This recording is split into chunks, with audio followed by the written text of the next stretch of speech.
Hi, welcome back guys. This is your friend, the Luffy fanfics, back with the amazing fanfiction. This is the second part of What if Luffy became strongest Marine than Grandpa Garp? Now before starting, please give this video a like and subscribe to the channel if you want more videos like this. Now let's get into the fanfic. The celebration was still in its preparation phase when Nami reached the village. Everyone cheered and cried for her the moment she came into sight. She received everyone's congratulations before pulling away to head back to her home. Nami, you better be here for the party. We can't start without you and Nijiko. Jin shouted after her. I will. You can count on it. Nami waved back. Jin couldn't help but smile after her. It was the first time in 8 years since he saw her smile like that. Hey Jen, I'm all done with the preparations here. Sanji approached, wearing an apron and carrying a wooden ladle in his hand. Thanks. Sorry for having you guys help out even though you're guests. Jin scratched the back of his head. Don't sweat it. We don't mind at all. Well, other than that stupid Murimo over there. Sanji gestured to the napping Zoro under the tree. It's all right. He's injured, isn't he? We still have quite some time to prepare,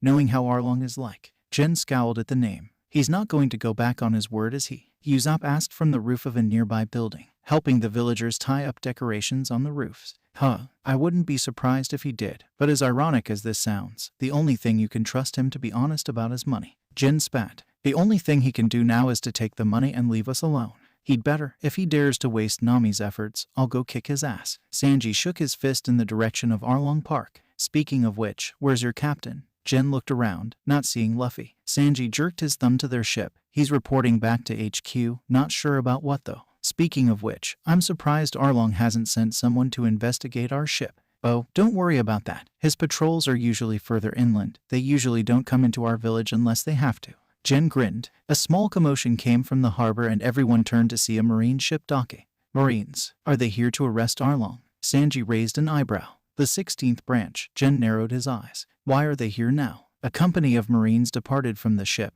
all armed to the teeth. A man wearing a grayish-blue button-up coat stepped out in front of Jen. Had whiskers on his face and the marine cap he wore had mouse ears attached to the top of it.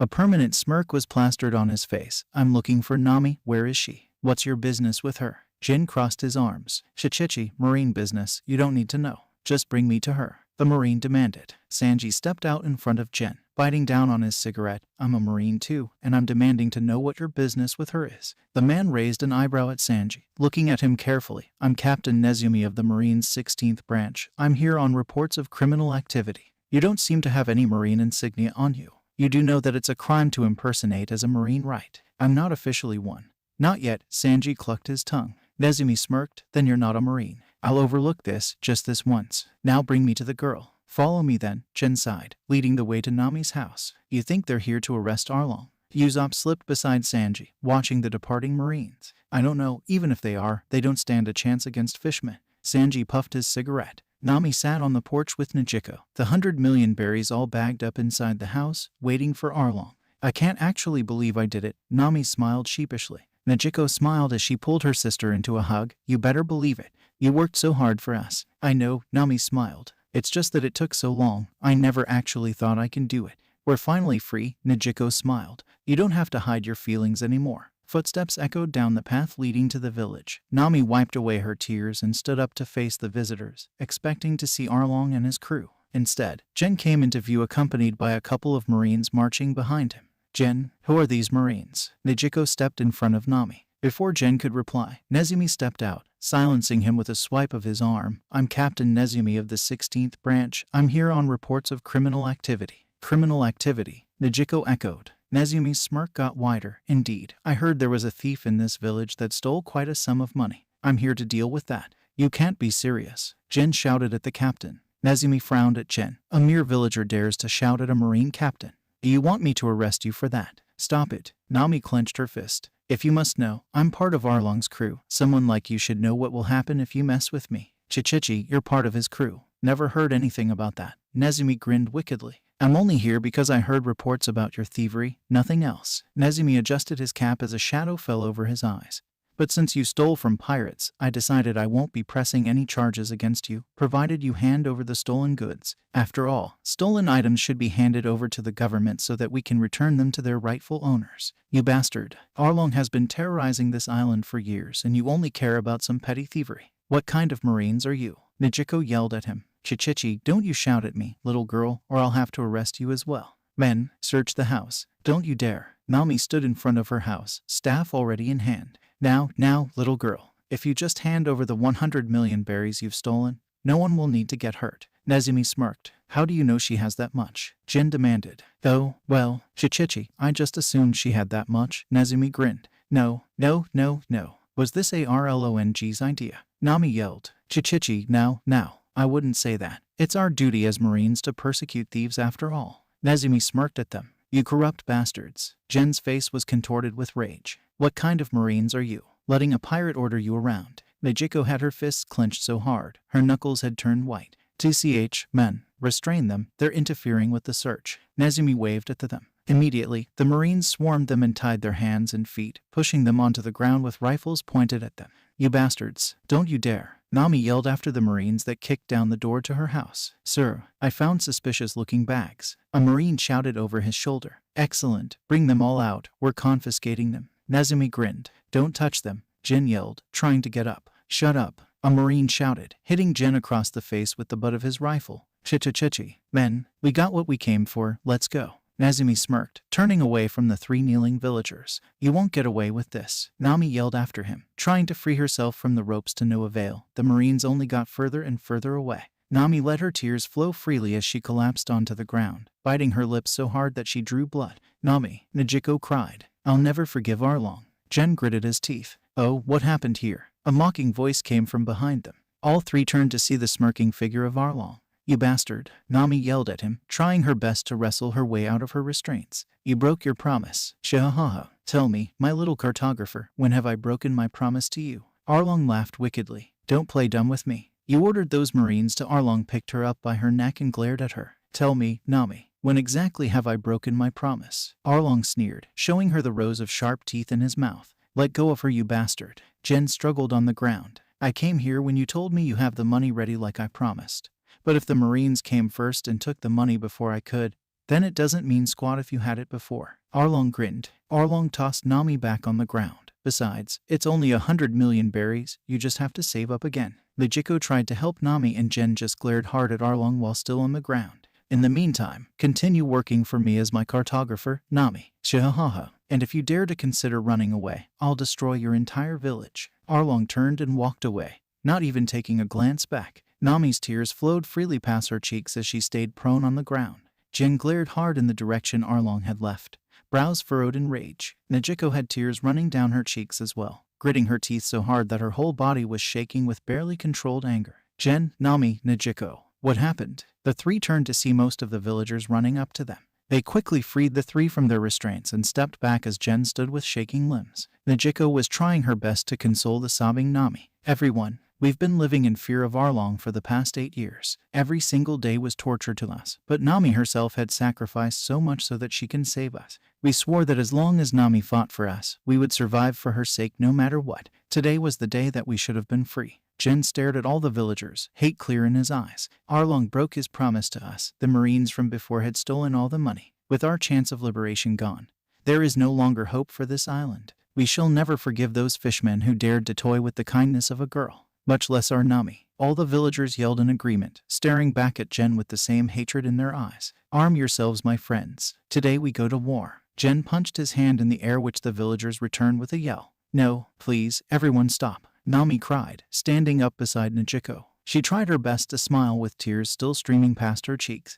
I'll just have to raise up the money again. You don't have to fight him. I have friends that can help me this time. It'll be easier than before. Nami, Nejiko cried, her hands covering her mouth. Jin pulled Nami into a hug. It's all right, Nami. You've fought alone for us long enough. We all know working for them must have been more painful than anything else. You've fought well. Jin, Nami teared. You don't have to stay here anymore. You can leave us now. Jin pushed Nami away gently. No. Nami stepped back from them, pulling out a knife. Please, everyone, I don't want to see any of you hurt. Nami cried, hands shaking. You'll die, you know. Tears streamed freely down Nami's cheeks. We know. Jin stepped up to Nami, grasping the knife blade in his hands. Nami faltered as the Jin pulled the knife away from her with a hard face, not even flinching as the knife cut into his hand. He dropped the already bloodied knife on the ground, blood flowing down his hand. It's all right, Nami. Our hearts are set. One of the villagers yelled. To arms, my friends. Jen lead the way back to the village for everyone to pick up their weapons, the villagers following him with determined faces.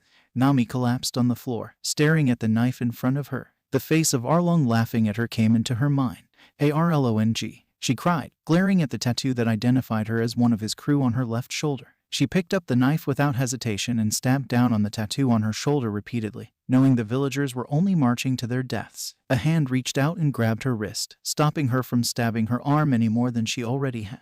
She glanced up, her face marred with tears at her captain. He stood there, his face impassive, his marine coat fluttering in the wind. "Have you come to arrest me too?" she cried at him. "If it weren't for you blasted Marines, this wouldn't have happened." She started clawing at the ground, throwing handfuls of dirt at him. "If it weren't for you, if it weren't for you, if it weren't for you, I could have never gotten that 100 million. She stopped throwing the dirt, resorting to crying into her hand. "Luffy," Nami cried. Luffy stared at her back impassively. "Help me." She glanced back at him, her face full of tears. He took off his straw hat and placed it on top of her head. "Take care of that for me." He stepped away from her, looking up at the sky and took a deep breath. Arlong, Luffy yelled, his eyes burning with rage. He spun towards the rest of his crew plus Johnny and Yasaku, the word justice on his cloak prominently displayed towards Nami. "Let's go," Luffy said simply. "About time," the others agreed. Luffy fished out his den mushi and connected to headquarters. "Headquarters, Captain Monkey D. Luffy speaking. Cancel the reinforcements I asked for. I'm beating Arlong down myself." Luffy hung up the call without waiting for a reply, marching forward to Arlong Park with the others in tow.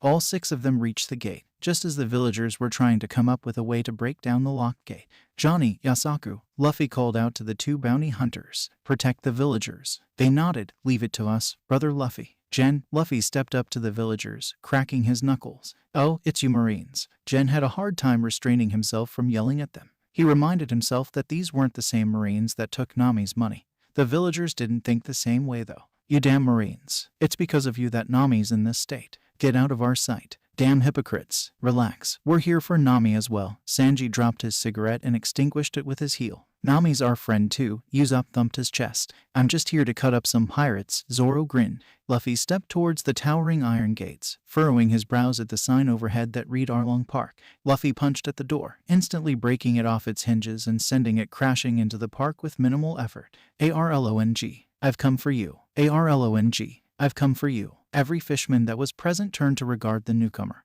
not even slightly concerned that he had punched open the iron gates with his bare hands. Luffy glanced around the park, watching every fishman carefully. "What's this? The villagers are rebelling." One of the fishmen noticed the weapons the villagers were carrying. Everyone tightened their grip on their weapons, not taking a step back despite all the fishmen glaring at them. They knew what they came here for and they already decided they would see it through, whether they live or die. Luffy took a step into the park, crossing his arms underneath his marine cloak. "Which one of you is Arlong?" Luffy asked with an impassive face. "That would be me. What do you want?" Arlong raised his hand from his throne, watching the boy. "I'm Captain Monkey D. Luffy, a Marine." "Marine? What does a Marine captain like yourself want with me? Are you looking to do business with me?" Arlong smirked. "In fact, I do. There's a matter of business I wanted to settle with you." Luffy let his arms fall to his side as he started walking towards him, ignoring the stares of every fishman.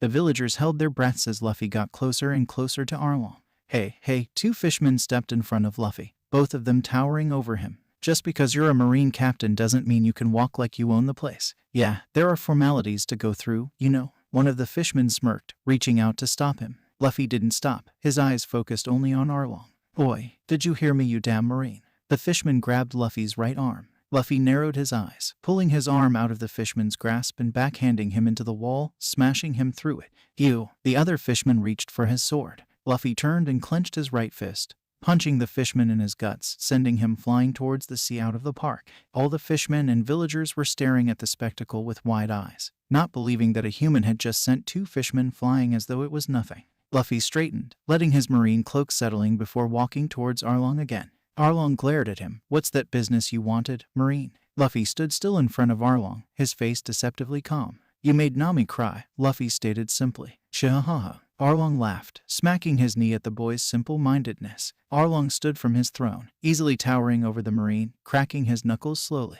"So?" Arlong asked simply, glaring down at the Marine. "I'm going to make you pay," Luffy stated simply, loud enough for everyone to hear. The whole park erupted into laughter with Arlong laughing the loudest. "You think just because you can beat 2 of my crew members, you can beat me?" Arlong clenched his fist. You're just a human. He punched towards the Marine. Tekai. Luffy held up his left arm and blocked the attack without flinching. He furrowed his brows and dropped low, his face already contorted with rage. With a yell, he punched towards Arlong's abdomen, sending him flying towards the wall on the other end of the park, smashing Arlong and throwing up a cloud of dust. Arlong! The pirates shouted after their captain. The dust cleared to reveal a very much alive and pissed off Arlong sitting among the debris. You brat! Arlong spat as he stood up from the remains of the wall. Don't you dare make my navigator cry, Luffy glared. You bastard! Kill that Marine! The fishmen drew their weapons and charged at Luffy. Don't touch my captain. Zoro rushed to Luffy's side, unsheathing his single remaining sword and cutting down the fishmen with ease. Small fries should just get out of our way. Sanji jumped out, kicking the fishmen into the water with absolute precision. You're all in my sights. Usopp pulled back his slingshot and released a torrent of his specially crafted exploding bullets at the fishmen, sending them flying back. TCH, save some fun for us, will you, Luffy? Sanji grinned, tapping his foot on the ground. These are just small fries, barely even a warm-up. Zoro flicked his sword at the fishmen. To become the greatest warrior of the sea, I have to conquer fishmen too. Usopp gripped his slingshot tightly, eyeing the fishmen despite the fact his legs were still shaking. Arlong is mine. You can have the rest. Luffy's glare never left Arlong. The villagers stared at the Marines in awe. Who are they? They're fighting the fishmen like it's nothing. They're not like the Marines that came before. Johnny and Yasaku grinned at the spectacle, already witnessing their strength firsthand before. This is what true upholders of justice look like, Johnny said proudly. Burn their backs into your minds, people. If they cannot beat Arlong, then East Blue has no more hope. Yasaku grinned. Why are they going so far? Jen clenched his fists. Yasaku turned to Jen. Nami is our friend, and Arlong made her cry. Johnny's grin widened. Isn't that already a good enough reason to go all out? Usopp stepped forward with shaking legs. We are the Marines. All of you are under arrest. Sir, surrender quietly. The fishmen laughed at Usopp. Hey, is he for real? They really think they can beat us? Look at the long nose. He's shaking in fear. Silly humans. Usopp gritted his teeth, willing his shaking to stop. Luffy rested his hand on Usopp's shoulder reassuringly. That was brave of you, Usopp. Usopp smiled sheepishly as Luffy turned back to the fishmen. This is Captain Monkey D. Luffy of the Straw Hat Marines. Surrender or we will kick your ass. He punched his fists together to emphasize his point. The laughing stopped when the fishmen realized they were serious. Nayu, don't get so full of yourselves. An octopus fishman waved his 6 arms at them angrily. All of you won't even last a minute. He closed his hand around his elongated mouth and blew a high-pitched trumpet sound. Come out, Momu. Teach these humans a lesson. A large wave rose from the sea and sped towards the park with terrifying speed. The wave rushed past the open water gates and into the pool, exploding outwards to reveal a sea monster with a cow's head, bellowing at the humans. A monster, Usopp exclaimed, legs shaking again. A monster brought from the Grand Line. Sanji glanced at the monster with disinterest. It's a cow, Zoro said simply. Crush them, Momo. The fisherman shouted. I'll take him. Luffy cracked his knuckles as the sea cow lunged towards them. Luffy jumped into the air, grabbing the sea cow by one of his cow horns with one hand and lifting him out of the water and into the air. He lifted the sea cow. The villagers had their eyes popping out of their heads. Luffy furrowed his brows, twisting midair to hold the airborne sea cow over his shoulder. I didn't come here to fight you weaklings. He tossed the sea cow straight into the throng of fishmen, smashing through their ranks like bowling pins. The sea cow smashed through the walls of the park, through the trees, and ended up back into the sea on the other side, carrying any fishman unfortunate enough to be in his way with him. Luffy landed back on land with fire in his eyes. I came here to beat you. Luffy pointed his finger at the frowning Arlong. Filthy Marine, I'll kill you. Arlong gritted his teeth with seething rage. Relax, Arlong. We'll handle these guys. A fishman stepped out from the debris left by Momo. 3 fishmen stood in front of the Straw Hats, the officers and strongest members of Arlong's crew. The first one had blue skin and thick lips, smirking at the Marines as though he was laughing at a secret joke. The second was the octopus fishman. His hair was styled into 5 spikes standing up in the air and his 6 arms had suckers along each of them. The last one had grayish skin wearing the dark blue gi of a martial artist with a black belt tied across his waist. His most notable feature was the fins that extended from the top of his arms all the way to his elbows. Chu, Hachai, Kirubai, Arlong called out to them, sitting back down on his throne. The 3 turned to see Arlong giving them a thumbs down while smirking. Kill them all. You got it, boss. Kirubai grinned wickedly, stretching his neck left and right. Just sit tight, Arlong, or else you'll just destroy the whole island. Chu smirked with his thick lips. Nayu, I'll end this fast. Hachai drew out 6 swords from behind his back with his 6 arms. Johnny, Yasaku, lend me your swords, Zoro shouted without taking his eyes off Hachai. You got it, brother Zoro. Both of them unsheathed their blades and threw it towards Zoro, both blades stabbing the ground to his left and right. You, octopus, your opponent is me, Zoro grinned, tying his bandana on his head. Nayu, so you're Roronoa Zoro. I'll show you the superiority of my 6-sword style to your 3 swords. Hatchai lowered himself into a stance. Shut it, octopus. Zoro drew out the 2 swords in the ground. Let your swords do the talking. Niu, take this. Shikai 0, Takohachi black. Hatchai spit out a blast of black ink at Zoro. Zoro nimbly sidestepped the ink. TCH, fight me with your sword, not your spit, you damn octopus. With the 2 swords in his hands stretched by his sides, he charged towards Hatchai. Don't underestimate me. I'll show you the power of my 6 swords. Takoshi Kaiken. Hatchai charged at Zoro, swinging his swords in wild arcs at him. Zoro narrowed his eyes as he deflected 2 swords away with his left hand before ducking under another right slash. Hatchai frowned as he spun around and slashed all 3 swords on his left hand at him. Zoro gritted his teeth as he raised both swords in his hands to block the slash coming from his left before jumping up and delivering a spinning kick to Hatchai's head. Hatchai had saw it coming and stepped back from the kick, not noticing the blade in Zoro's mouth that came from below, slashing him across the chest. Tell me how your 6 swords is superior to mine now. Zoro landed on the ground with a smirk. Hatchai growled as he inspected the cut with his hand, frowning. You won't get away with this. Takatsubo no Kami. Hatchai held all 6 swords pointed in front of him in a circle, charging at Zoro with the tips of his sword pointed at him. Zoro raised both of his swords to block the charge, but Hatchai had wanted him to do just that. Teikai. Hatchai flung all of his 6 swords apart, opening Zoro's arms wide. You, Zoro gasped before Hatchai slammed into him with his whole body, sending him sprawling onto the floor. Brother Zoro, Johnny and Yosaku cried. Not good. He's still not fully healed after that duel with Mihawk. Sanji cursed under his breath. Zoro spat out the blood in his mouth as Hatchai hopped left and right, his swords held by his sides. Can't you see? It's logical for 6 swords to win against 3. You don't stand a chance. Logical? There's nothing logical when it comes to a fight, Zoro spat, facing Hatchai again. Surpass me, Roronoa. If I want to defeat that guy, I'll have to throw away logical thinking. Zoro ripped off the bandages that were tied around his chest, revealing the cuts he received from Mihawk that had just reopened. Everyone around gasped at the size of the wound. Even Hatchai seemed unnerved that Zoro could still fight with that. That idiot. Sanji face-palmed. These wounds would disable any normal man. In order to become the strongest, I cannot be normal. Zoro gripped his swords, charging towards Hatchai again. Nayu, I'll admit you are strong, but you're still not strong enough to defeat me. Hatchai settled into his stance again. Takatsubo no Kami. You think I'll fall of the same trick twice? Zoro leaped into the air and slashed his right sword downwards at Hatchai. Don't look down on me. Hatchai slashed towards Zoro while he was still in the air, deflecting his sword away and sending him spinning upwards. Damn it, Zoro cursed as he was flung into the air. I won't give you a chance to recover. Rokutoryu Ogi, Rokuto no Waltz. Hatchai spun all his 6 blades in the air, forming a windmill of blades directly underneath Zoro. Fall on this and you'll be mincemeat. Everyone gaped as Zoro rolled on top of the spinning blades, slashing out with his swords and landing on the ground relatively unharmed.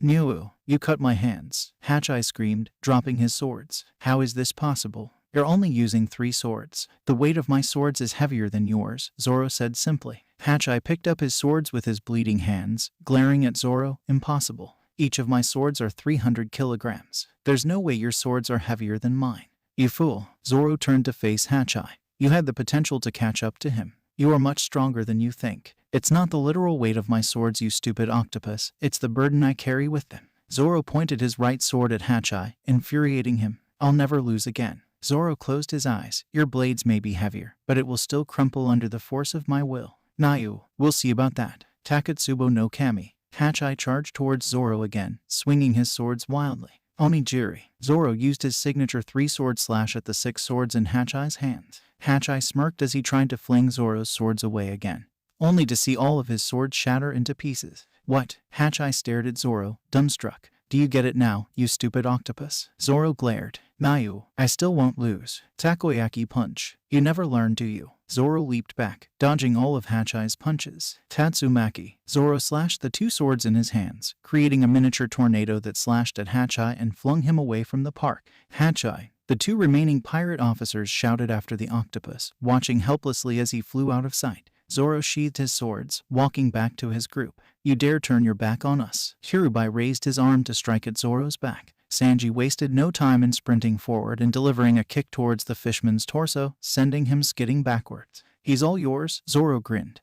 not even slowing down his stride as he sat down near the others. Sanji tapped his foot impatiently as Kirubai regained his balance, glaring at him. I'm a level 40 fishman karate practitioner. You think your puny human strength can stand up against me? A fish shouldn't be talking back to the cook, Sanji grinned. Just shut up and let me fry you. It seems I'm being underestimated. Kirubai settled into his karate stance. I am enough to take care of all of you. Enough talking, fish. I'll show you how a cook fights. Sanji stuck his hands in his pockets. Kirubai raised any eyebrow. A cook? What kind of fighting style would that be? Are you going to throw food at me? I won't waste food on a shitty fish like you, Sanji smirked. I'll wipe that smirk off your face. Kirubai lifted up his palm. I'd like to see you try. Hyakumegawara Seiken. Kirubai punched Sanji in his abdomen, sending him flying back, crashing through the wall. Sanji, Usopp and Luffy shouted after him. That stupid cook, letting his guard down. Zoro grimaced, staying at the hole Sanji had left on the wall. Ha ha ha. So it was all talk and no show, some cook he was. Kirubai laughed. Indeed, we should just finish up here, Chu nodded. First, let's crush this little rebellion these villagers have stirred up. Exploding star. Usopp shot his explosive bullet which Chu barely had time to shield himself against with his hands. You damn long-nosed freak. Chu spat. Don't hurt the villagers. Usopp shouted at him. You're just a weak human. What can you do? Chu mocked, advancing towards Usopp. I am not weak. I'm a great warrior of the seas. Usopp pulled back his slingshot again. Flame star. Chu's eyes widened as the ball exploded into a pillar of flame heading straight for him. He rolled to the side, barely avoiding the fire as it singed past his hair. You'll pay for that. Chu shouted at Usopp. Exploding star. Usopp shouted again, but Kirubai stepped in front of Chu, shielding the explosion with his fins. There's two of us, you know, Kirubai smirked, before sprinting towards him. Usopp, Zoro cried, knowing he won't reach in time. Luffy grinned as he felt a familiar presence already leaping towards Kirubai. Collier shoot. Sanji kicked towards Kirubai's neck, smashing him into the building near Arlong. Don't forget we're not alone either, Sanji smirked, though there was blood running down his forehead. GCH, trying to act cool, Zoro grinned, sitting back down again. Thanks Sanji. Usopp finally got his legs to stop shaking. You insolent humans. Kirubai stepped out from the debris. To think that you can survive a punch from me. Your punch was weak, you shitty fish. I endured kicks from someone way stronger than you. Sanji stepped in front of Usopp. TCH, let's do this, Chu. Kirubai gritted his teeth. Right with you, Chu grinned. Mizu Depot. Chu spat a shot of water from his mouth, targeting Usopp. Lead star. Usopp shot back a lead ball at Chu. The two projectiles collided in between, deflecting each other off course. Hyakumegawara Seiken. Kirubai punched towards Sanji again. Sanji sidestepped the blow, twisting and raising his leg. Collier. Sanji kicked towards Kurobai's neck, knocking him backwards. Kirubai started. Eppo. Sanji kicked his appraised leg downwards on Kurubai's shoulder, smashing him into the ground. As Kurubai's body bounced up from the impact, Sanji got down on one hand and spun his leg towards Kurubai's torso. Couplet. Sanji spun on the same hand in the other direction, kicking his leg upwards just as Kirubai stumbled backwards. So, Kirubai made a blind grab for Sanji, who easily rolled away from his range. Standing up from the roll, Sanji twisted around and kicked towards Kirubai's chest. Hoitrine, landing the foot he just used to kick as the pivot, Sanji immediately struck out his other leg towards Kirubai's ankle. Jigget, Kirubai groaned as he fell on his knee, hands grasping his chest as he coughed up blood. You damn human, I'll make you. And finally, button shot. Sanji aimed a straight kick towards Kirubai's face, kicking him through the building again. This time, Kirubai stayed down. Kirubai. Shu turned in an attempt to help his fellow fisherman. Where do you think you're looking at? Usopp grinned. Shu turned back in time just to see Usopp tossing a bottle at him. He caught the bottle out of reflex before the bottle shattered abruptly in his hands, spewing its contents all over him. Urgh, is this alcohol? Shu spat out. And did you know alcohol is flammable? Usopp grinned, pulling back his slingshot. Shu looked up just in time to see Usopp releasing his slingshot. Flame star. Shu screamed as the fire ignited the alcohol he was soaked with, instantly setting him on fire. Water. I need water. Shu screamed, heading for the sea. Go get some then. Sanji jumped out from behind. Collier shoot. Sanji kicked the back of Chu's neck, sending him crashing into the water in an explosion of spray. So much for being way stronger than us, Sanji smirked. You bastards. Arlong finally stood from his throne, his eyes burning with rage. Arlong. A voice called out from the crowd of villagers. Everyone turned to see a straw hat-wearing Nami with a bandaged left shoulder standing in front of the villagers. Nami, Arlong growled, smirking. Have you come to watch these Marines die? No, Arlong. I came to kill you. Nami gripped her staff. Chihaha. In all the 8 years you've been here, you tried every method you could think of. Arlong laughed. Assassination, poison, surprise attacks. They were all futile. What makes it different this time? I have my friends. Nami smirked at him confidently. Shahaha. You call these Marines your friends? Weren't the Marines the ones who took your money away in the first place? Arlong laughed again. Nami gritted her teeth. Wait, a Marine took Nami's money. Luffy looked at his crew.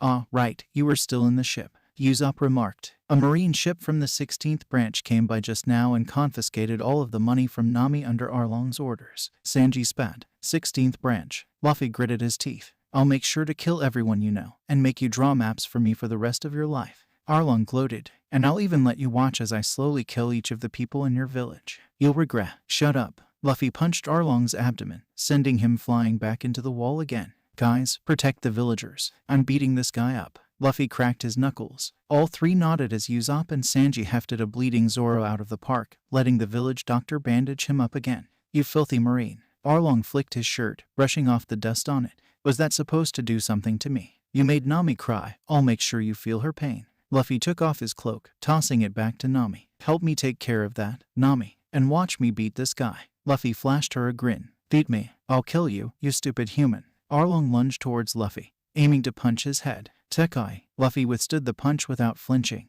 Arlong didn't hesitate as he bit down on Luffy's shoulder, drawing blood. He bit past my Tekai.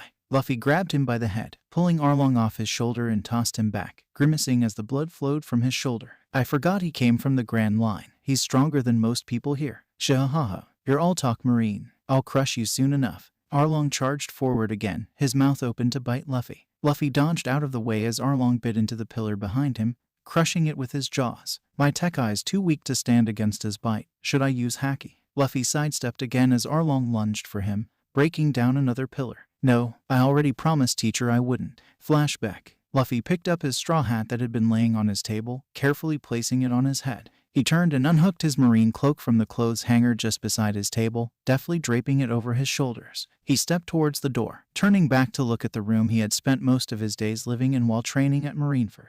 A knock sounded on the door just as Luffy was about to leave. Opening the door, the three admirals stood before him. Oh, hi guys. Thanks for everything you taught me this year. Luffy grinned. Aokiji and Kizaru couldn't help but smile back, though Akainu just grunted. Luffy, we'll see you off at the harbor. Aokiji placed his hand on Luffy's shoulder, gently pushing him along. They walked in silence until they reached the door leading out to the harbor where Aokiji stopped Luffy with a firm grip on his shoulder. The tall admiral knelt on a knee to see Luffy eye to eye. Listen, Luffy, you're strong, monstrously strong if I must say so. I have no doubts that if you train for another 2 years, you may reach, nay, maybe even surpass your grandfather's level. Luffy's eyes sparkled. Really? I'll be as strong as Gramps. Definitely. You are his grandson after all. Aokiji grinned despite himself. Just get to the point, Kuzan. Kizaru whistled offhandedly. Luffy, you'll be deployed in East Blue for your first official mission. I want you, as your teacher, to avoid using your haki as much as possible in your fights. Why? Luffy tilted his head. You're already strong without your haki. I don't know what you did while you were attached to Cypher Paul, but if you were to combine your strength with haki, you might unintentionally kill someone. Aokiji's eyes were deathly serious. Akainu snorted from the side, puffing on his cigar. Let him use it. They're all just pirates after all. The world won't miss a few of them dead. I'd say, Luffy, just use your haki as you like. If you show the higher-ups your power, promotions will roll in for you in no time. Aokiji cast a side glance at Akainu, his eyes as cold as ice. Akainu shrugged, turning away. He's your apprentice. Aokiji turned back to Luffy. Remember, Luffy, don't use your haki unless you have to. I don't want there to be any deaths on your hands, at least not this soon. You understand me? I understand. Just don't use my haki unless my friends are in danger, right? Luffy grinned. All three admirals grinned. Just take it as an extra training coming from me. Die, you damn Marine. Arlong lunged at Luffy again, mouth wide open. Luffy sidestepped the bite again, sending a fist right into Arlong's jaw, smashing his mouth together and shattering his teeth. He broke Arlong's teeth. Yasaku exclaimed, let's see him bite anything now. Johnny punched his fist in victory. Arlong spat out the ruined teeth as new ones grew out almost immediately. It grew back. Both Johnny and Yasaku eyes popped out. Of course, I'm a shark after all. My teeth will just keep growing back no matter how many times it breaks. Arlong smirked. This is the difference in our species. We are the ones that are superior to you humans in every way. You cannot hope to match us. Arlong pulled out his teeth with one hand, letting a new set grow back before pulling it out with his other hand as well. Arlong lunged towards Luffy with the teeth in his hands, snapping at Luffy. Zoro. Luffy reappeared behind Arlong, his right index finger poised to strike. Shigen. Luffy stabbed forward with his finger at Arlong's back, only for Arlong to turn around and clamp down the teeth in his right hand on his wrist. Luffy yelled in pain as he twisted his body around in midair, kicking his foot at Arlong.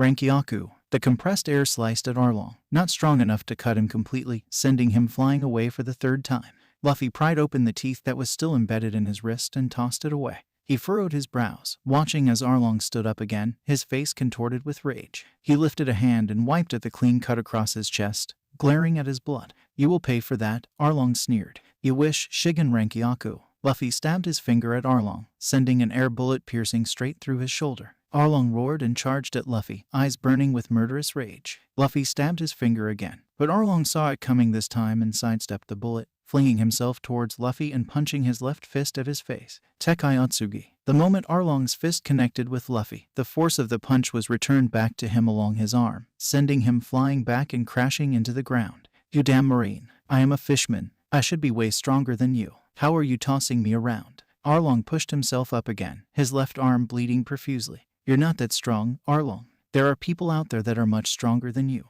Luffy narrowed his eyes at Arlong. "And there's no way I'll lose to scum like you who made my friend cry." Arlong raised his right arm, water dripping down his palm. "Don't get so full of yourself, Marine. This fight isn't over." Arlong threw his arm at him, sending droplets of water speeding towards Luffy. Tekai. Luffy faced the barrage of water head-on, the water blasting against his hardened skin. When the barrage stopped, Luffy pointed his finger at Arlong again. "Shigen Rankyaku." Arlong flung himself into the sea, dodging the air bullet. Did Arlong try to run? Usopp said hopefully. "No, Luffy, be careful. He's stronger inside the water." Nami shouted at her captain. He returned a grin to her and nodded, turning his head back to glare at the water. Shark on darts. Arlong emerged suddenly from the water, his nose aimed straight at Luffy's chest. Luffy gritted his teeth as he flung himself to his right, allowing Arlong to sail past him and into the building behind him. The wall crumbled against Arlong's charge, spewing out a cloud of dust. Arlong emerged from the hole he had created in the building, smirking down at Luffy. "Nice dodge, however I will." Zoro. Luffy appeared right in front of Arlong. Spinning towards Arlong, he kicked downwards at Arlong's head.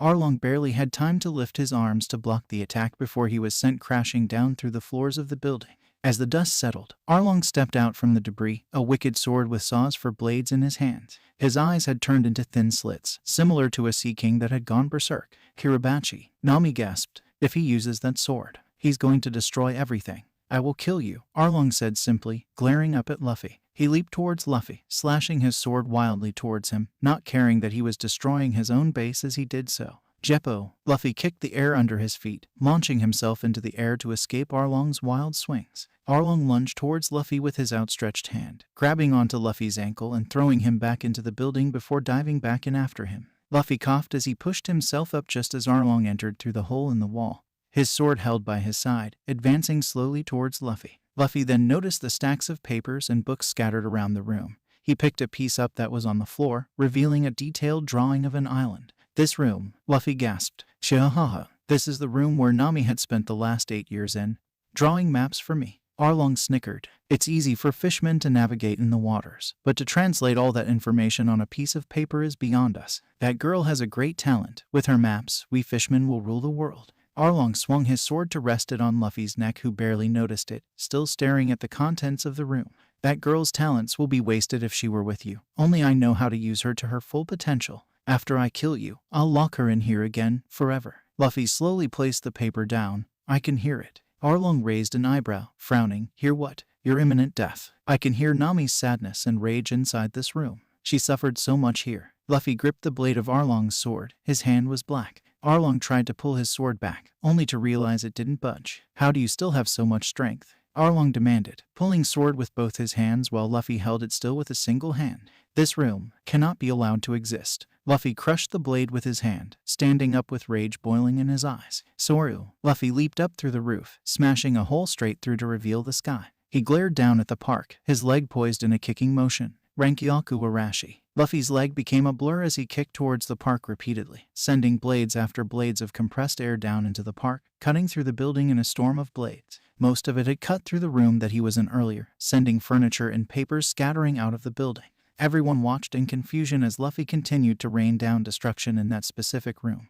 Only Nami understood as she saw the maps that she had been forced to draw shred into pieces. Luffy, thank you, Nami cried. Stop it, you insolent human, Arlong shouted as he watched the destruction of the room helplessly. Jeppo, Luffy kicked the air behind him, propelling him straight towards Arlong. Tekai-sai. With his hardened body, Luffy crashed into Arlong, smashing him through the building and into the ground on the bottommost floor. Luffy stood back up from the bloodied and unconscious form of Arlong, the building crashing down all around him. He grabbed Arlong by his nose, pulling him out of the building just as it collapsed completely behind him. Everyone gaped at the Marine dragging the unconscious form of Arlong towards them, not believing what they were seeing. "Nami," Luffy shouted towards her. "You're my navigator now, got it?" Nami wiped a tear away from her eye. "Of course, Captain. He did it. He beat Arlong. Arlong Park has fallen. We're finally free." The villagers cheered. "That bastard did it," Sanji grinned. "Ha, I expected no less from our captain," Zoro smirked. "He did it. We won." Usopp punched the air in victory. "Chichi. All right, that's enough celebrating." A voice called out from behind the villagers. Everyone turned to see a company of Marines with their rifles drawn pointing towards them with Nezumi at the front, leading them.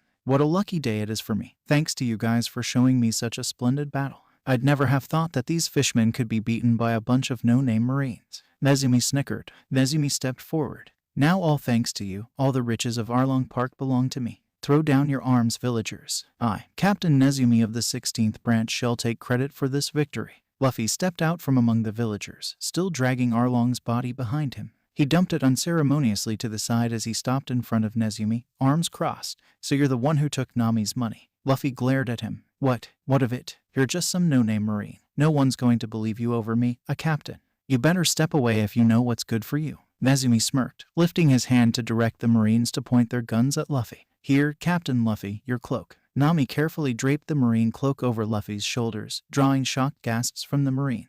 Luffy smiled back at her as thanks. Who are you?" Nezumi stuttered. "Captain Monkey D. Luffy of the Straw Hat Marines." Luffy pulled out the document from under his cloak, unfurling it to show Nezumi its contents. "I have the authority of Vice Admiral Garp behind my back. To point your guns at me is to point your guns at him." The Marines immediately dropped their weapons and stiffened in salute. Nezumi fell on his haunches, mouth wide open in shock. "Captain Nezumi of the 16th branch, with my authority, I charge you with the following crimes: willingly collaborating with pirates to harm innocent civilians, embezzlement, treason, and insubordination. I hereby remove your status as a Marine captain and you will stand trial for your crimes. Every Marine at the 16th branch will also receive a severe reinspection of their ranks for their collaboration in this criminal activity. You, TCH, men, get rid of him," Nezumi shouted. All of the Marines hesitated. "But, sir, he has Vice Admiral Garp's backing." One of the Marines tried to placate Nezumi. "I don't care. He's not here now. If we just get rid of everyone now, no one will know what happened here," Nezumi shouted, grabbing a gun from the floor. "Now don't move, you stupid boy. Chichichi, I can just blame all your deaths on Arlong and still get to claim credit for defeating him." Luffy narrowed his eyes at him, taking a step forward. "I said don't move, or I'll have everyone here killed, especially the villagers," Nezumi screamed, cocking the gun at Luffy. "Didn't he tell you what it means to point your gun at him?" A gruff voice huffed from behind. Before anyone could react, a hand reached out to grab onto Nezumi's gun, crushing it in his hands. Nezumi turned to see the towering figure of a Marine Vice Admiral behind him. Vice Admiral Garp," Nezumi stuttered. "Gramps," Luffy exclaimed, rushing forward arms wide. "Luffy, Iwahaha, come here you little rascal." Garp laughed, giving his grandson a bear hug. "Gramps," everyone exclaimed, eyes popping out of their heads. "Shishishi, what are you doing here? I thought you were still at headquarters." Luffy laughed as Garp tousled his hair. "I went to pick up that Morgan fellow you arrested, although he did escape." "Iwahaha." Garp scratched his head in embarrassment. "On my way back, I received a call from HQ that you had requested for reinforcements here. Well, although you did cancel that halfway, I still came here anyway." "Wahaha." Garp turned to glare down at Nezumi, now cowering on the ground. "So, you dare point your gun at my grandson, eh?" "Yeah, I'm sorry, sir. I didn't know. Please forgive me." Nezumi prostrated on the ground in front of Garp. "HMPH, all of you." The Marines of 16th branch stiffened as Garp turned to address them. "Tie him up and bring him back to your base. I'll be the one in charge of your reinspection." Garp grinned wickedly at the last word. The Marines scurried to obey, carrying a crying Nezumi back to their ship. "Shishishi, thanks Grandpa. You're the best." Luffy grinned at Garp. "Iwahaha, try to catch up, Luffy," Garp bellowed, tousling Luffy's hair again. "Oh, Gramps, I want you to meet my crew. Hey guys, come over here. Luffy waved to his crew. Hey, he's calling us. Sanji nudged Zoro. I know. Shouldn't we go?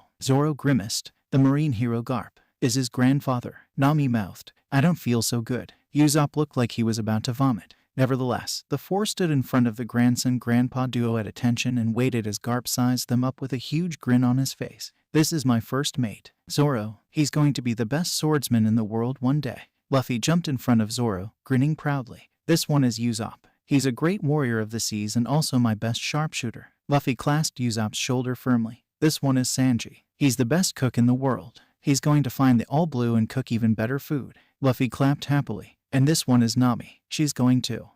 Luffy turned to Nami with a raised eyebrow. You do have a dream, right? Luffy smiled sheepishly. Nami stared at her captain incredulously for a while. It's been my dream to map out the world. Luffy grinned. Nami's going to draw the best map of the world. Well, haha. You have a great crew, Luffy. Garp laughed, tears spilling out from his eyes. Garp turned towards the four of them after settling down. Take care of my grandson for me, you hear? All of them nodded dumbly. Nami raised her hand.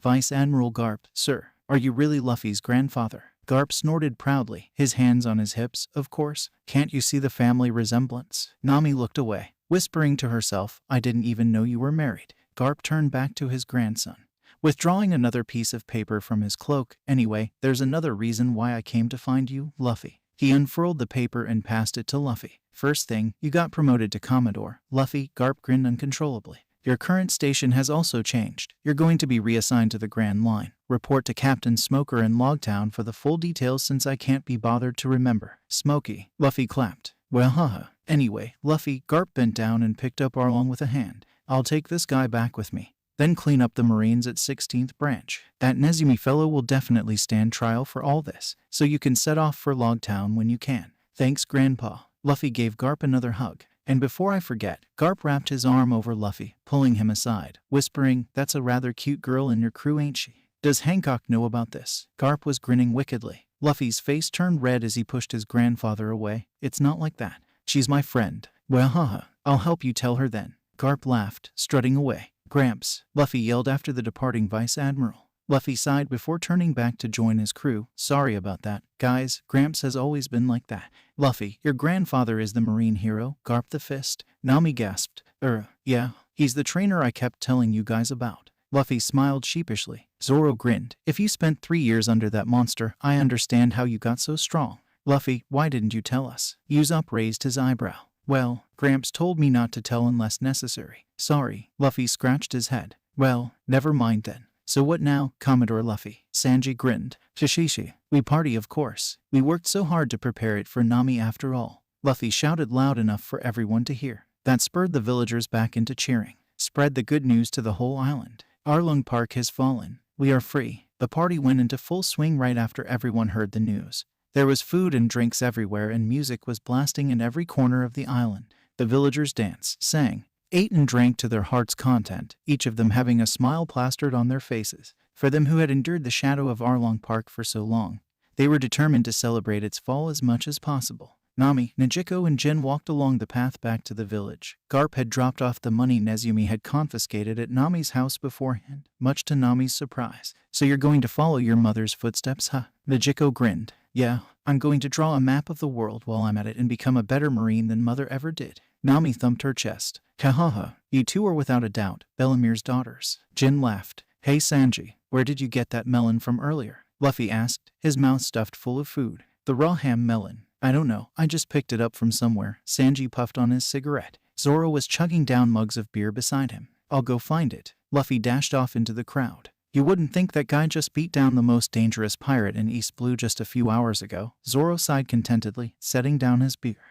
And he just had to drop the my grandpa is the marine hero bomb on us right after. Sanji stood, brushing the dirt from his pants. Well, now that I'm done eating, it's time to flirt. Sanji dashed off into the crowd as well. TCH, at least share a drink with me first, you shitty cook. Zoro continued chugging down his beer. Jen stood in front of Bellemir's grave, pouring a bottle of wine over it. Bellemir, your daughters have grown into fine young women. Nami's going to follow your footsteps and become a marine while chasing her dreams. She couldn't have wished for more. Jin looked up at the stars, gripping onto the empty bottle. If only you were here to see them now, you would be so proud. He glanced back at the grave. We've had enough of tears and frowns. From now on, we're all gonna live our lives to the fullest and laugh and smile until our cheeks hurt. Oh, hey Jen, Luffy shouted, seeing Jen on top of the hill. You know where I can find some raw ham melons? Jen grinned. They should be in the village in front of the doc's house. Okie dokie, thanks, Jen. Luffy turned to walk away. Commodore, wait. Jen turned to face Luffy. This grave here belongs to Nami's mother. She used to be a marine like you but died at the hands of Arlong.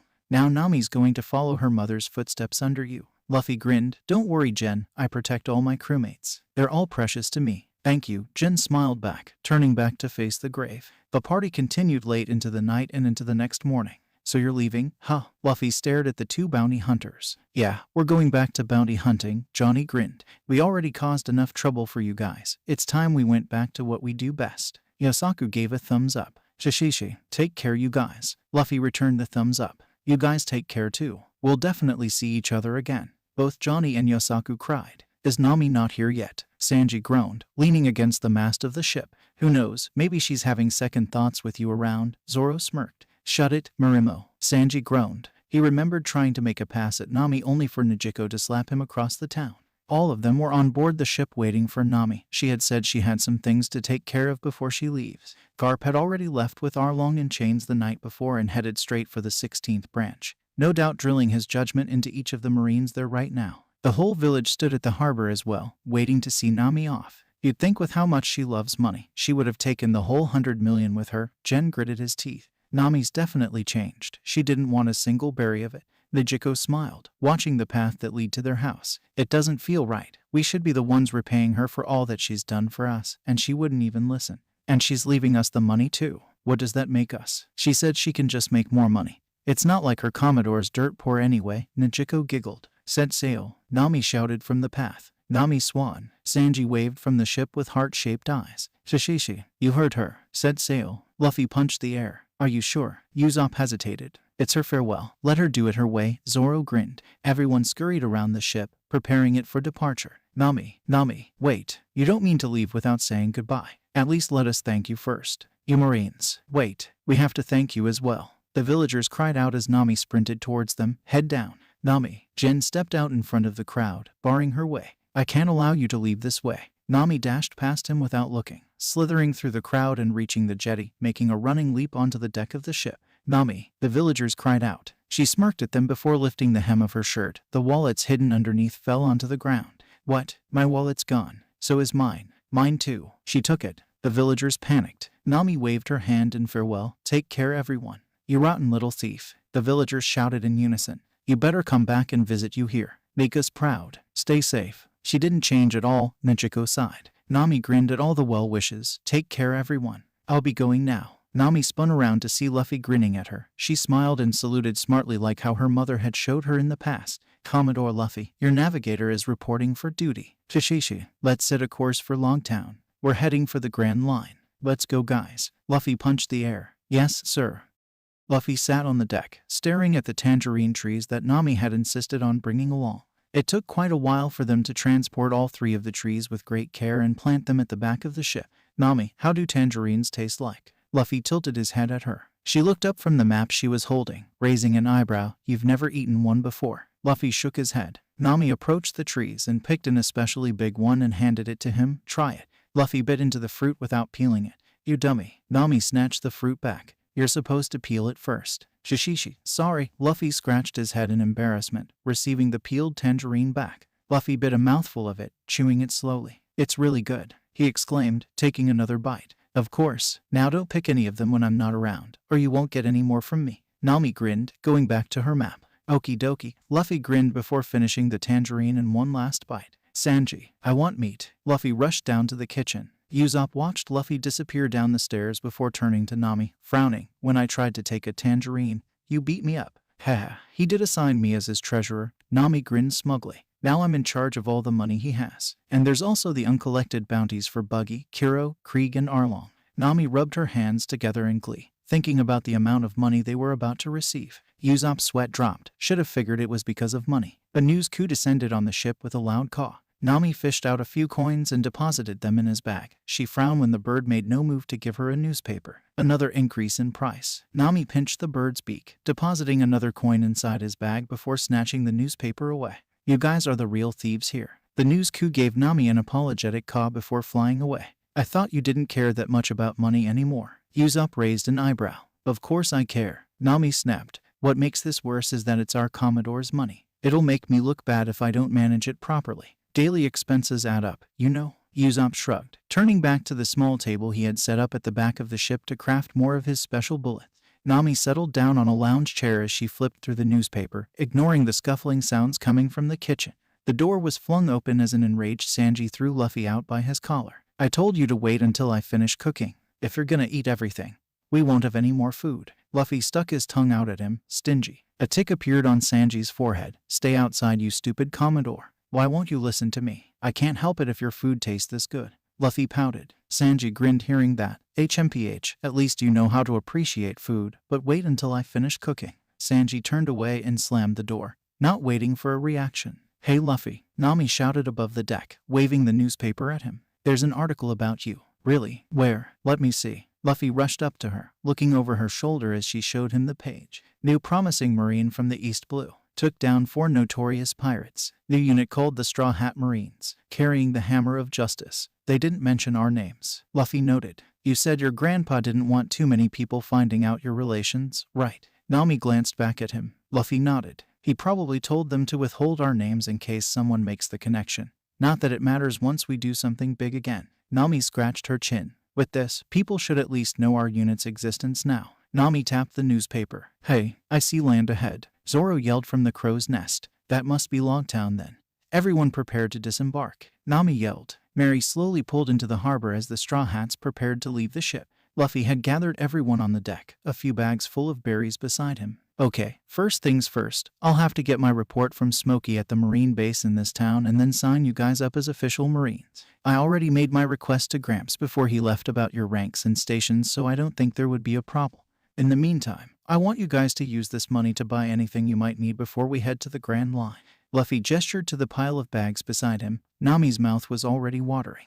We can requisition any essential living supplies off the base, so we won't need to spend on that. Once you're all done, report back to the base. I'll have all of you outfitted in marine attire. That is all? Luffy grinned. Can we really use all this to buy what we want? Nami asked hopefully. Luffy pretended to think for a while. As long as you need it, I guess. Thank you, Luffy. Nami hugged him before grabbing a few bags of berries and running off. You're going to regret that, Luffy. That witch is going to spend everything. Zoro grimaced. Don't call Nami a witch, Marimo. Sanji yelled at Zoro. Shishishi, just use it to buy what you need. I don't mind, Luffy grinned. Sanji and Usopp each took a bag before leaving the ship while Zoro stared at the last bag left. Luffy, I'm going to need to buy 2 new swords. I don't think this much is going to be enough. Zoro gestured to the last bag. Oh, well then follow me to see Smokey. I'll get the bounty money from him as well. Luffy tossed the bag at Zoro before leaping off the ship. Let's go, Zoro. I still want to go see the execution stand. What are we, tourists now? Zoro grinned, sprinting after his Commodore. Inside the Marine base, a bare-chested captain was piling up a stack of pebbles dutifully.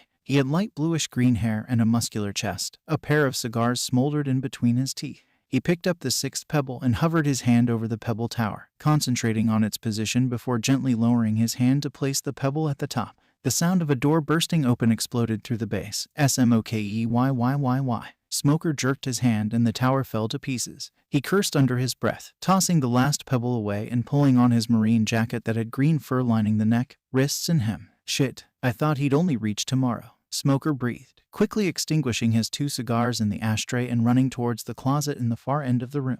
The door to the room slammed open. SMOKEYY.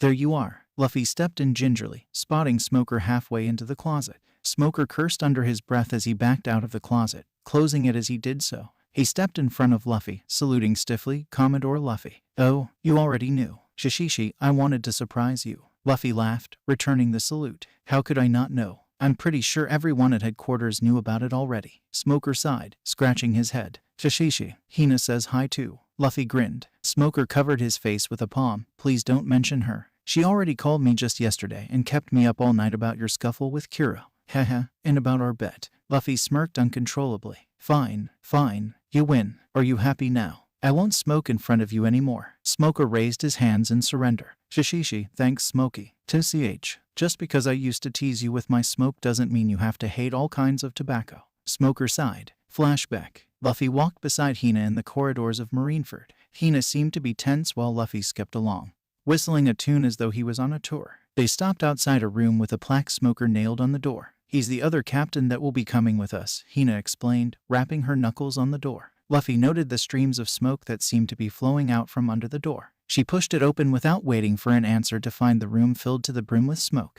Luffy coughed uncontrollably as he inhaled the smoke. Smoker, stop it. He can't take the smell, Hina admonished. The kid can suck it up then. Smoker stepped out from within the cloud. He stared at the coughing boy, seemingly unimpressed. Monkey D. Luffy, huh? Don't think I'll bow down to you just because you're Garp's grandson. Smoker grunted. He crossed his arms, raising his chin at the boy. Unless you're my superior, you're going to just have to suck it up, understand? Luffy frowned, nodding while stifling another cough. HMPH, if you can't pull your weight around here, I'm going to just drop you in the sea. Smoker slammed the door without waiting for an answer. Sorry, Luffy, he's always like that. Hina frowned at the door. It's all right. I just have to be his superior, right? I'm going to be an admiral, after all. Luffy grinned, unfazed by the exchange. Can't I at least have one? Smoker groaned. You promised. Yes, yes. If you got a promotion earlier than I did, I'll stop doing it in front of you. Smoker sighed deeper. Zoro gave a slight cough behind Luffy. Smoker then noticed him for the first time. Who's this? One of your crewmates? Smoker raised an eyebrow. Oh, Smokey, this is my first mate, Zoro. Zoro.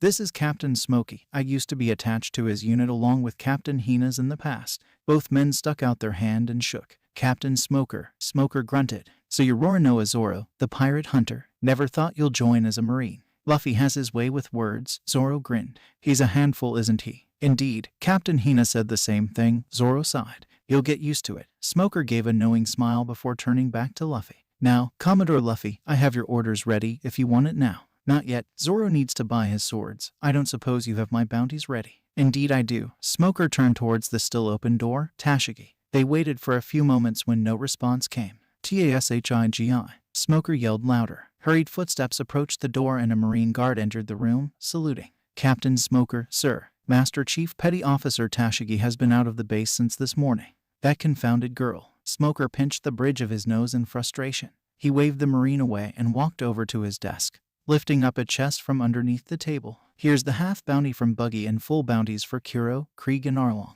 The whole 60.5 million berries. With the reimbursement for rooting out Morgan and Nezumi, the total would come to 65 million.